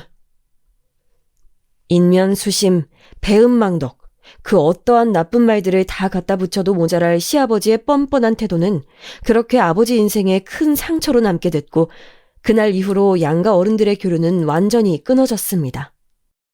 그런 시아버지가 이제는 다 망한 사업가를 굳이 돌볼 필요가 없었을 테죠. 그 사업가가 자신의 사돈이어도 말이죠. 아버지는 서두에 말씀드렸던 이 사회가 보기에 아무런 볼품이 없는 사람으로 전락을 한 거예요. 더 슬펐던 것은 그날 이후로 남편의 횡포는 더더욱 심해졌습니다. 술 먹고 늦게 들어와서는 밥도 안 차려놓았다면서 물건을 집어던지곤 했습니다. 저에게는 애도 못 낳는 주제에 지혜비 망하니까 아무짝에도 쓸모없어진 게! 라며 심하게 모욕적인 욕설을 퍼부었습니다. 야, 내가 너 맛이 없어서 밖에서 다른 언니들이랑 좀 놀다 왔다. 뭐 불만 있냐? 어? 이미 부부관계는 하지 않은 지 오래였고 제가 아기를 가지지 못했기에 남편의 저런 치욕스러운 말에도 묵묵히 참아야만 했습니다. 아버지는 부도가 난 이후 투자자들에게 집단 형사고소를 당해서 끊임없는 검찰 조사와 재판으로 몸과 마음이 많이 쇠약해진 상태였습니다. 급기야는 구치소에서 쓰러지셔서 구속집행정지가 되어 잠시 본가에서 요양 중이셨습니다. 인생의 가장 바닥을 쓸고 있던 아버지와 저는 통화만 하면 서로 수화기 너머로 펑펑 울었습니다. 하루는 건강이 염려되어 반찬이랑 음식들 좀 해서 갖다 드릴 겸 통화를 하고 있었는데 남편이 그것을 듣고는 다가와 다짜고짜 전화를 뺐더니 분명히 수화기 너머로 아버지가 듣고 있는 것을 알면서도 야, 너 지금 니네 애비한테 전화하면 우리 아버지 입장 곤란해지는 거 몰라? 어? 아이, 진짜 무식해가지고 하여튼. 이러더니 자기가 수화기를 바꾸고는 아이고, 우리 장인어른 고생이 많으시죠? 죄송하지만 지금 따님이랑 통화는 좀 어렵겠습니다. 몸조리 잘 하시고 부디 재판장에서 저희 아버지 이름은 안 나오게 부탁 좀 드립니다. 그럼 끊습니다. 이러더니 전화를 툭 끊는 것이 아니겠어요? 너 행여라도 장인어른 만나러 갈 생각하지 마. 니네 아버지 지금 형사재판 받는 중인데 우리 아버지 며느리가 만나러 갔네 어쨌네 뉴스에서 말 나오는 순간 넌 내 손에 죽는다. 왜? 억울하냐? 억울해? 지금 이 세상은 말이지 능력이 없으면 개돼지 취급받는 거야. 그런데도 내가 꼬박꼬박 장인어른으로 대답해주는 것도 고맙게 생각해. 알았어? 저는 그대로 홀로 방 안에 들어가 소리 죽여 울었습니다. 아픈 아버지에게 안부 전화 한 통도 할 수 없고 만나러 갈 수도 없는 이 비정상적인 상황이 너무 서러워서요. 우리 아버지 누구에게도 개돼지 취급 받을 만큼 함부로 살아온 분 아닌데 저는 그렇게 눈물로 밤을 지새우고 며칠을 식음을 전폐했습니다. 그러다가 다시 살아봐야지 하는 마음으로 몸을 일으켜 끼니를 챙겨 먹었습니다. 남편이 아버지한테 통화도 못하게 하고 만나러 가지도 못하게 하니 대신에 좋은 것 사드시라고 용돈이라도 얼마 송금을 해드려야지 생각이 들어 따로 모아두었던 비상금 뭉치를 들고 은행으로 향했어요. 분명히 이것도 안 좋아할 것 같아서 최대한 남편 눈을 피해서요. 그렇게 현관문을 나서려는 순간 그날따라 하필 집에도 들어오는 둥 마는 둥 하는 남편이 웬일로 현관문을 열고 일찍 들어오는 게 아니겠어요. 뭐야, 너 어디 가냐? 당신 웬일로 이렇게 일찍 와요? 그건 네가 알 바 아니고. 너 이거 뭐야? 제가 들고 있던 현금을 넣어둔 손가방을 보더니 하는 말이었어요. 뭐야, 일이 안 되나? 안 돼요! 안 돼요! 남편이 손가방을 뺏어들면서 바닥에 떨어지자 모아놓았던 현금 뭉치가 바닥에 쏟아졌습니다. 너 이거 뭐냐? 똑바로 말 안 해? 그냥 아빠 보약이라도 한 첩 지어 드시라고 보내드리려고 한 건데. 내가 이럴 줄 알았어. 내가 오늘 왜 일찍 왔냐고? 오늘 느낌이 아주 쎄하더라. 네가 며칠 조용히 죽어 지내는 거 보니 행여라도 장인어른한테 돈다발이라도 보내는 거 아닌가 해서 와봤더니 내 촉이 딱 맞았네. 너 지금 정신이 있냐? 이 시기에 뭐? 범죄자한테 돈을 보내? 범죄자. 자신의 장인어른한테 범죄자래요. 상상이 가세요.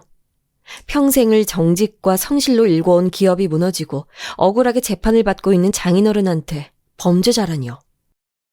저는 그동안 꾹꾹 눌러 참아왔던 남편의 무례함을 못 견뎌서 한마디 던졌습니다. 당신, 지금 뭐 하는 거예요? 어떻게 사람의 탈을 쓰고 이럴 수가 있어요? 아무리 그래도 당신 장인어른이잖아요. 심지어 몸도 안 좋아서 쓰러지신 분한테. 뭐요? 범죄자? 당신은 당신이랑 당신 아버지 생각밖에 안 해요? 그러는 당신 아버지는요, 떳떳하게 지금 위치까지 올라갔다고 자신있게 말할 수 있어요? 제 말이 끝나기가 무섭게 남편의 손이 제 뺨을 내리쳤는데 어찌나 힘이 세던지 저는 그대로 땅바닥에 고꾸라졌습니다. 바닥인지 천장인지 모를 풍경이 눈앞에서 뱅글뱅글 돌고 있는데 멍멍한 귓속으로 남편의 말이 들려왔습니다. 이런 건방지게 어디 하늘 같은 남편한테 말대꾸야, 어? 다 망한 집안의 거지 같은 게 아내로 달고 사는 것도 고마워해도 모자랄 판에 범죄자 애비랑 통화 좀 못하게 했다고 바락바락 대들어? 어? 그리고 뭐? 어디서 그 천박한 입으로 우리 높으신 아버지를 들먹여? 제가 살면서 저희 부모님한테도 그 누구한테도 맞아본 적이 없는데 다른 사람도 아닌 남편에게 이렇게 맞다니요. 처음 맞아본 뺨은 아프기도 너무 아팠고 무엇보다 너무나 치욕스러웠습니다. 아무런 저항도 할 수 없는 제 자신이 원망스러웠습니다. 너 지금 우리 아버지 중요한 시기라 내가 참는데 그것만 아니었으면 니까짓것 쥐도새도 모르게 내가 묻어버릴 수도 있어, 알아? 운 좋은 줄 알고 당장 방으로 기어 들어가. 저는 그렇게 홀로 방 안에 틀어박혀 밤을 새서 흐느껴 울었습니다. 남편이란 작자는 그 길로 또 집을 뛰쳐나가 며칠이 돼도 집에 들어오질 않았고 저는 식음을 전폐한 채로 며칠을 누워만 있었습니다. 그렇게 며칠이 지났을 즈음 저는 이런 생각이 들었습니다. 몰락한 집안과 그것을 도울 수 없는 현실, 시댁의 철저하고 처절한 외면, 인간이라고 하기도 아까운 쓰레기 같은 남편. 더는 이 결혼 생활을 하는 것이 의미가 없어 보였습니다.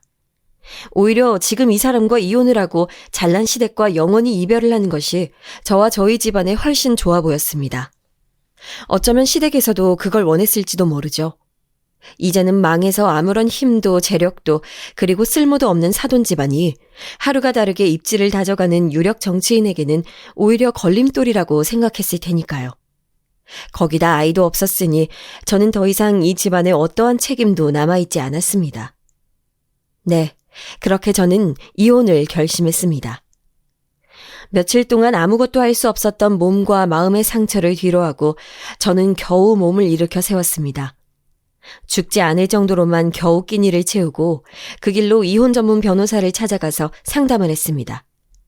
변호사님도 일방의 귀책이 이렇게 분명할 경우에는 순조롭게 재판이 진행될 수 있을 것이라고 했습니다. 앞으로의 절차와 필요한 서류 등의 안내를 받고서는 다시 집으로 돌아오는 길에 아버지에게 몰래 전화를 드렸습니다. 아빠, 몸은 좀 어때? 밥은 잘 챙겨 먹어? 아빠는 괜찮아. 아빠는 잘 이겨낼 거야. 아빠는 그저 우리 딸 걱정뿐이다. 그래, 별일 없지? 아빠, 나 이혼하기로 했어. 아빠도 지난번 통화하면서 느꼈겠지만 그 인간의 무례함은 이미 도를 넘어섰고 시댁도 곤경에 처한 우리는 아예 거들떠보지도 않아. 더 이상 이 결혼 이어가는 건 의미가 없어.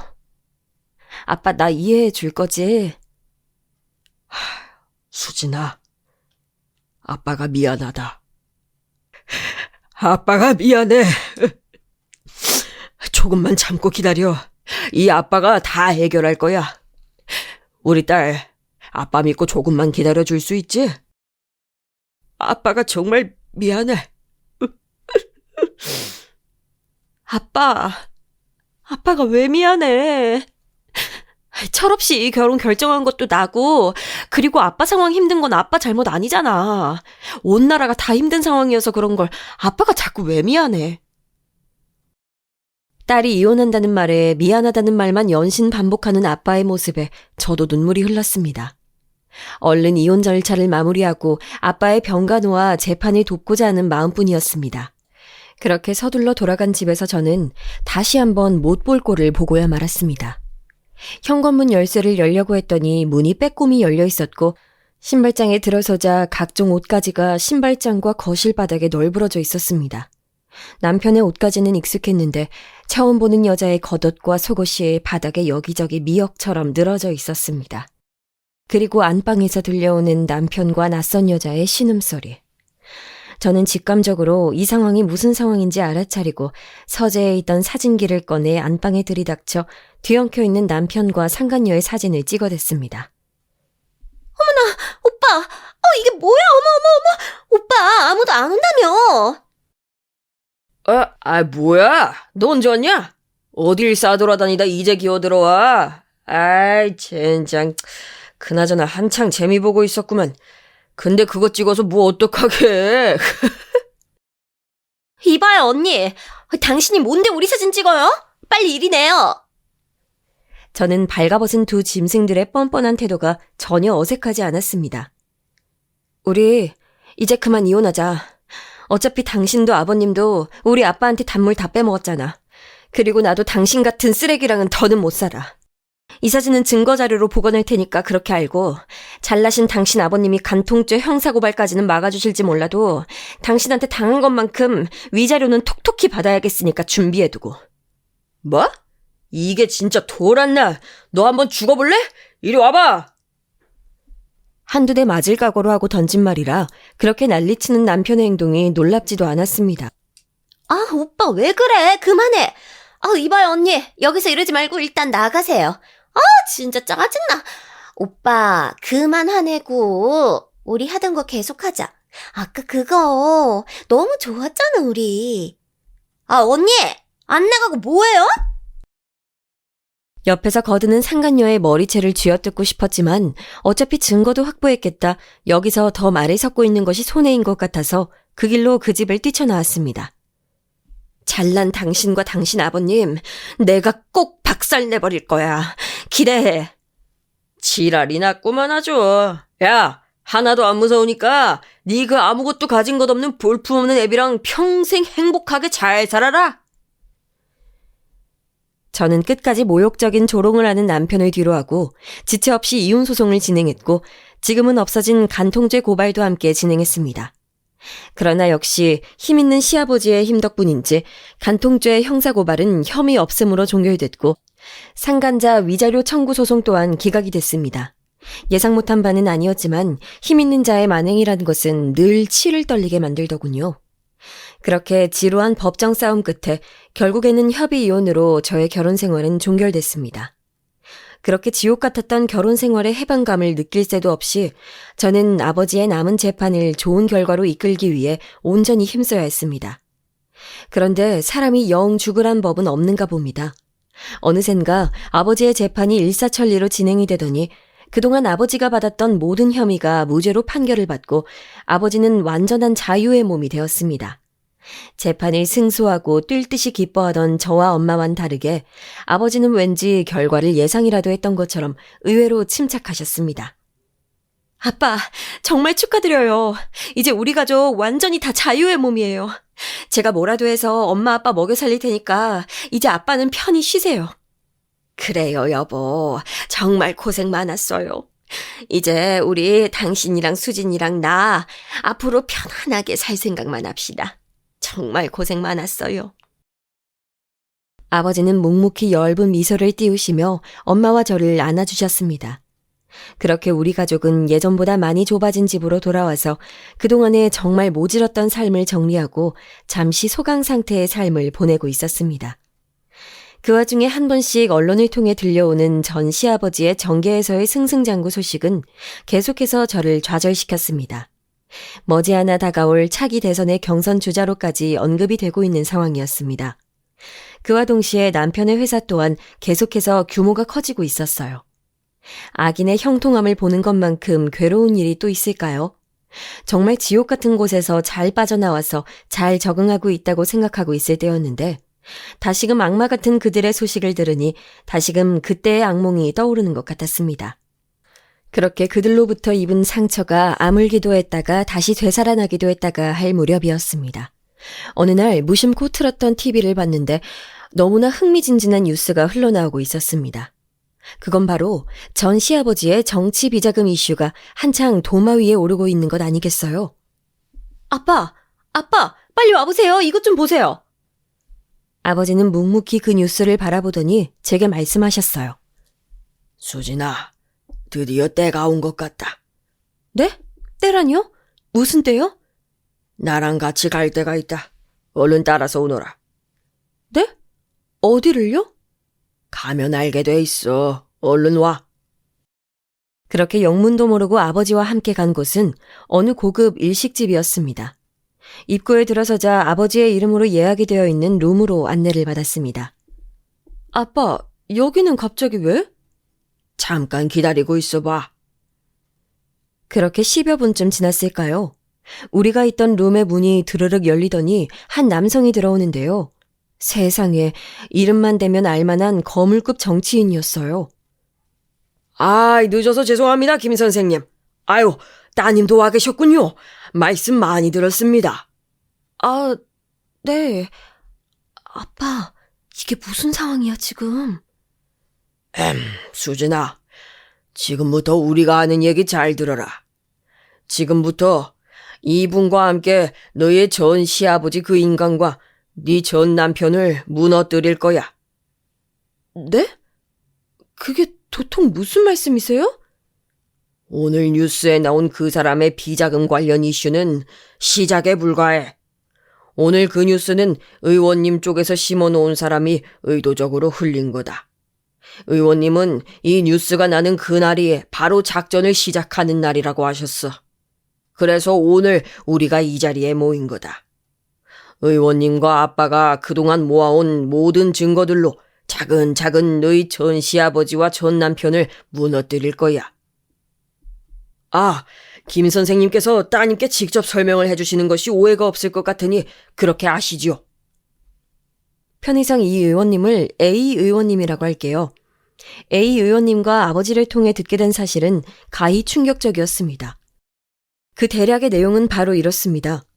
아버지가 전 시아버지에게 전달했던 정치자금, 아버지 회사의 부도, 저의 이혼, 그리고 오늘 뉴스에 뜬 전 시아버지의 비자금 뉴스까지 모든 것이 계획되어 있는 것이었습니다. 이게 무슨 상황인지 여러분도 잘 감이 안 오시죠?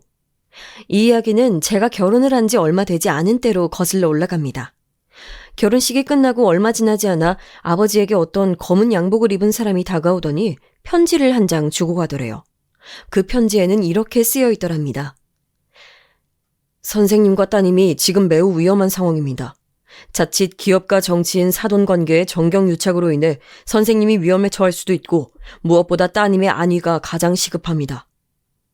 아버진 처음에는 그냥 장난을 치는 사람인 줄 알았대요. 그런데 정경유착이나 국가보안법 운운하는 것을 보니 적어도 우리 집안이나 사돈댁에 대해서 무언가 알고 있는 사람 같아서 일단 마음에 담아두었다고 해요.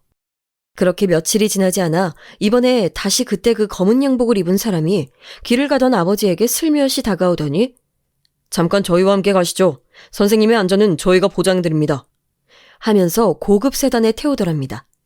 아버지는 그 상황이 무섭긴 했지만 제가 위험할 수도 있다는 말이 계속 마음에 걸려 일단 따라 나섰다고 해요. 그렇게 도착한 모처에는 이 A 의원님이 있었다고 합니다. 반갑습니다. 많이 놀라셨을 텐데 제가 차근차근 설명드리죠. 아, 예. TV에서 많이 뵀습니다. 도대체 저에겐 무슨 용건으로? 선생님의 사돈이 되는 그 의원은 현재 여러 정치 비자금 및 선거법 관련 위반, 그 밖에 각종 형사법 위반의 정황이 의심되고 있는 상황입니다. 그리고 이 사실은 저 포함 당내 소수의 인원들만 그 사실을 알고 있어요. 다만 증거 확보가 잘 되지 않아 수사에 난항을 겪고 있다고 하더군요. 워낙에 이미지 메이킹과 원론 플레이에 능하기 때문에 증거 확보가 쉽지 않습니다. 그래서 선생님께서 도와주시면 그 의원도 영원히 정계에서 떠나보내고 따님도 안전하게 다시 아버지 품으로 돌아올 수 있게 해드릴 수 있습니다. 뭐라고요? 이게 지금 무슨 상황인 거죠? 사돈댁이 정계 은퇴를 하는데 도와달라니요. 아니 그것보다 사돈댁과 당신은 세상이 다 아는 정적 관계 아닙니까? 제가 당신한테 정적 제거의 도구로 이용당하는 것으로밖에 여겨지지 않습니다만 어차피 당신도 얼마 남지 않은 대선 전국에서 이점을 차지하려는 것 아닙니까? 충분히 그렇게 생각하실 수 있습니다. 정치인은 절대 자신에게 이득이 되지 않는 행동은 않으니까요. 정적 제거? 틀린 말은 아니기 때문에 부정은 하지 않겠습니다. 그런데 그 정적이요, 이 나라의 수많은 불법 세력과 결탁이 되어 있고 갈수록 그 입지와 세력이 더욱더 견고해져 가고 있습니다. 그런 사람이 이 나라의 실권을 잡게 되면 이 나라 꼴이 어떻게 돌아가겠습니까? 만일 그러한 일을 미연에 방지하기 위해 정적을 제거해야 한다면 저는 몇 번이라도 더 정적을 제거할 것입니다. 무엇보다도 따님의 안전도 지켜야 하지 않겠습니까? 정치인들이 자기 이득을 설명하면서 그것이 국민을 위한 일이라고 주장하는 것은 하루 이틀 일이 아니니까 놀랍진 않습니다만 자꾸 제 딸의 안전을 말씀하시는데 제 딸이 지금 어디가 어떻게 위험하다는 겁니까? 따님과 결혼한 그 정치인의 아들, 오래전에 살인 혐의를 받은 적이 있어요. 언론에 발표 나지 않은 사건이지만 금방 무혐의로 풀려났고 얼마 지나지 않아 유학을 떠났어요. 그게 사실인지 아닌지는 이제 아무도 모릅니다. 증거가 영원히 사라졌기 때문에요. 하지만 분명한 건 평소 행실이 좋지 않고 공격적인 성향이 강해 중고등학교 시절에도 여러 말썽을 일으켰어요. 유학 시절에도 사귀던 여성들을 손찍어 맸다는 증언이 있습니다. 하지만 역시 증거는 없고요. 저는 아주 강력하게 이 모든 증거인멸이 선생님의 사돈댁이 주도했다고 의심합니다. 이쯤 되면 저의 당리당략 때문이 아니라 따님 안전을 위해서라도 저의 손을 잡아주셔야 하지 않겠습니까? 머지않아 그 아들의 공격성이 따님에게로 드러날 텐데요. 너무나 엄청난 얘기를 들은 아버지는 그 자리에서 바로 손이 덜덜 떨렸다고 해요. 저도 이 대목을 듣는데 제가 정말 엄청나게 위험한 사람이랑 결혼을 했었다는 사실을 등줄기에 식은땀이 흘러내렸습니다. 살인이요? 여자한테 손찌검을 한다고요? 의원님, 지금 그러면 바로 제 딸을 데리고 오겠습니다. 바로 이혼을 시키든지 할게요. 의원님 일은 그 다음에 돕든지 하겠습니다. 선생님의 지금 그 다급한 마음 충분히 이해합니다. 그러나 지금은 따님을 데려오거나 이혼시킬 아무런 명분도 없거니와 따님은 아무것도 모르고 계신 상황이라 더 설득력이 없을 거예요. 게다가 지금 그렇게 섣불리 움직이시면 사돈댁 의원의 의심만 사게 될 겁니다. 이제껏 제가 모아온 의혹의 실마리조차 모두 물거품이 될 수도 있어요. 저도 제 이득을 위해 선생님의 따님을 이용하는 것 같아 마음이 아픕니다. 하지만 조금만 참고 기다리시면 그 의원의 처벌과 따님의 안전 모두 확보할 수 있습니다. 그러면 제가 지금부터 뭘 하면 되죠? 오래 지나지 않아 그 의원 쪽에서 선생님께 정치 자금을 요구할 겁니다. 그때 지체 없이 저에게 연락을 주시면 됩니다. 일종의 함정수사 같은 건가요? 엄밀히 말하면 함정수사는 아니지만 어느 정도는 함정수사라고 할 수 있습니다. 왜냐하면 분명히 그 의원 쪽에서도 사돈관계의 거래이기 때문에 합법의 테두리 안에서 자금을 전달받으려고 할 거고 그 한 번의 자금 전달로 그 의원을 처단할 수는 없을 겁니다. 다만 저희가 노리는 것은 그 전달의 과정 중에서 알아낼 수 있는 송금 계좌가 아니라면 송금의 방법, 송금 담당자, 전달된 자금의 이동 경로를 통해 그 의원의 동선과 행동 범위를 파악하는 것이 첫 번째 임무입니다. 그 다음은요? 그 다음에 아직 자세히 말씀드릴 순 없으나 현재 조금씩 불거지고 있는 외환위기가 앞으로 더 커져서 지금보다 훨씬 큰 규모의 국가 사태가 발생할 겁니다. 그때가 되면 선생님의 기업을 의도적으로 해체해야 합니다. 마치 자연스럽게 외환위기의 여파인 것처럼요. 아니 이보시오. 지금 수십 년을 일궈온 내 일터를 당신 정적 하나 제거하겠다고 해체를 한단 말이오? 도사구팽이라는 말 들어보셨죠? 지금은 선생님께 요구하는 자금들을 다 합법적인 형태로 받아서 전혀 문제가 되지 않을 거라고 선생님을 안심시킬 겁니다.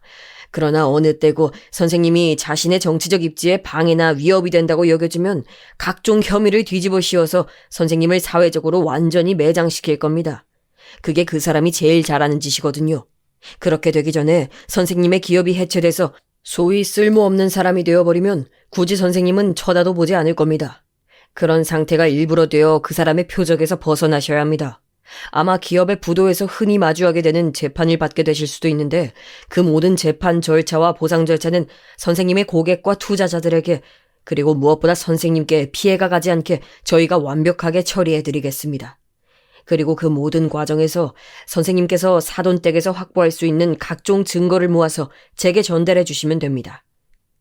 아니 이런 사돈 한 번 잘못 맺었다가 수십 년간 가까운 제 일터를 잃어버려야 한다는 것이 말이 됩니까? 정말 안타깝게도 그것이 선생님이 처한 현실입니다. 저는 그것을 도와드리기 위해 이렇게 선생님 앞에 있는 것이고요. 여러모로 국가가 위기 상황입니다. 이럴 때일수록 국가의 위험 요소들은 하루빨리 제거해야 합니다. 알겠습니다. 그러면 사돈댁의 그 최종 정계 은퇴가 실현되기 전에 제 딸은 그 집안에서 완전히 구출해오고 싶습니다. 아무래도 그 순간쯤 됐을 때 그 집과는 아무런 연관도 남겨놓고 싶지 않아서요. 그것은 어떻게 가능할까요? 그건 저희가 조사한 사위분의 전력에 의하면 머지않아 따님과 이혼할 수 있는 많은 빌미를 제공할 겁니다. 그저 그 과정 중에 따님께 큰 위해가 가지 않기만을 바랄 뿐입니다. 딸이 위협적인 상황에 처해 있다는데 손만 놓고여 있어야 한다니 정말 답답하네요. 충분히 이해합니다. 그러나 지금은 이것이 최선의 방법입니다. 그렇게 시작된 아버지와 A 의원님의 이 기나긴 작전은 차례대로 순서를 밟아 진행됐습니다. 아버지는 최대한 빨리 저를 그 집안에서 구출해오고 싶었는데 너무나 주도 면밀한 시아버지가 일말의 틈도 잘 주지 않아 증거 확보가 쉽지 않아서 그 와중에 계속 힘든 결혼 생활을 하고 있을 제 걱정에 잠을 이루지 못하셨대요. 제가 이혼을 결정하고 전화를 드렸을 때 끊임없이 미안하다는 말만 반복하던 아버지의 모습이 그제서야 이해가 갔습니다. 그렇게 아버지와 A 의원은 오랜 물밑 작업 끝에 전 시아버지가 부정한 짓을 저지른 여러 증거를 확보하는 데 성공했어요. 그리고 무엇보다 가장 통쾌했던 것은요. 시아버지의 그 비리의 그 아들놈, 제 전 남편이 아주 깊게 연관되어 있었다는 거예요. 전 남편이 운영했다던 법인 사업체가 있었죠. 그것은 사실 실체가 없는 페이퍼 컴퍼니였고 그 법인의 제일 첫 번째 목적은 시아버지의 비자금 세탁이었어요. 여기저기서 확보한 비자금을 마치 합법적으로 생산해낸 것 마냥 탈바꿈 시켜주는 역할을 했던 것이 전 남편이 했던 짓거리였던 거죠. 그리고 그 모든 증거를 아버지와 A 의원님이 확보했습니다. 모든 증거가 확보되었고 언론이 움직이기 시작했습니다. 따님의 전 시아버지는 적어도 이번 대선 게임에서는 완전히 아웃될 거고 어쩌면 영원히 정계를 떠날 수도 있을 겁니다. 그리고 따님의 전 남편은 아마 형사처벌을 피할 수 없을 것입니다. 아마 지금쯤 구속영장이 발부되고 체포되기 직전일 거예요. 선생님, 그동안 정말 고생하셨습니다. 따님도요. 이제 뒷일은 모두 제게 맡기시고 편안히 지켜보시기만 하면 됩니다. 근 몇 년간 들었던 소식 중, 아니 살면서 들었던 소식 중 가장 통쾌한 소식이었습니다. 얼마 전에 유행한 드라마에서 이런 대사가 있었죠. 연진아, 나 지금 너무 신나. 네, 제가 지금 딱 그 심정입니다. 집에 돌아오는 길에 저는 아주 오랜만에 전 남편에게 전화를 걸었습니다. 아마 이혼하고 나서는 처음일 거예요. 전화는 받지 않았고 음성 메시지로 넘어가더군요. 저는 그동안 참아왔던 말을 음성 메시지에 남겼습니다.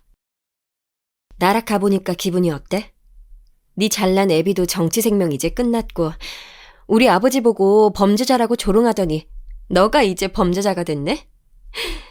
이 모든 선물을 누가 준비했을 것 같아? 바로 너가 개돼지라고 멸시하던 우리 아빠가 선사해준 거야. 이 개돼지만도 못한 쓰레기야. 그리고 너가 딴 년이랑 뒹굴던 그 사진 아직 기억하지? 그거 신문사에 보냈는데 아마 예쁘게 잘 나올 거야. 어찌저찌 이혼 소송에서는 잘 피해갔겠지만 이 사진이 언론에 퍼지면 너 지금 받는 재판에도 좋지 않을걸? 감옥에서도 신문은 볼 수 있으니까 잘 감상하고 언제 어디서 살든 제발 곱게 죽지 마라. 안녕. 전 남편이 이 메시지를 들었을까요? 그것까진 잘 모르겠어요. 아마 그 시절엔 지금과 다르게 음성 메시지를 꼭 확인하는 시대였기 때문에 들었을 가능성이 크겠죠? 그런데 듣고 안 듣고가 중요한 것은 아닌 것 같아요. 중요한 건 힘 있는 자에게 멸시와 천대를 받던 사람들이 그것을 극복해내고 이겨냈다는 거죠. 그렇게 전 시아버지는 영원히 정계를 은퇴했고 전 남편도 무거운 형사처벌을 받아서 사회적으로 완전히 매장됐습니다. 그 엄청났던 사건 이후로 벌써 오랜 시간이 흘렀네요. 아버지는 그 이후로는 다시는 사업은 하기 싫다며 작은 가게를 운영해오고 계시고요. 저는 얼마 지나지 않아 좋은 사람을 만나서 재혼을 하고 두 아이의 엄마가 됐습니다. 아마 처음 결혼 때 임신이 되지 않은 것은 저의 문제가 아니었나 봐요. 그리고 그 A 의원님의 정체에 대해 많이 궁금해하실 텐데 소재 특성상 특정 정당과 정치인의 실명을 거론하는 것은 매우 조심스럽기 때문에 그분의 정체를 밝히기에는 어려운 점 양해 부탁드립니다. 다만 지금 돌이켜보면 진정 이 나라를 걱정하고 염려했던 훌륭한 정치인이었다는 것만은 분명해 보여요. 오래전 강렬했던 기억을 돌이켜 얘기하느라 시간 가는 줄 몰랐네요. 여러분도 혹시 살면서 겉모습 때문에 혹은 외적인 조건 때문에 무시나 멸시를 받아본 적 있나요? 그렇다고 해도 너무 걱정하지 마세요. 내 실이 바로 선 사람이면 어떤 시련이 와도 저희 가족처럼 이겨낼 수 있습니다. 오늘은 아버지, 엄마, 그리고 남편과 아이들과 함께 외식을 하러 가기로 한 날이라서 이만 여기서 마무리합니다. 그럼 모두 좋은 하루 보내세요.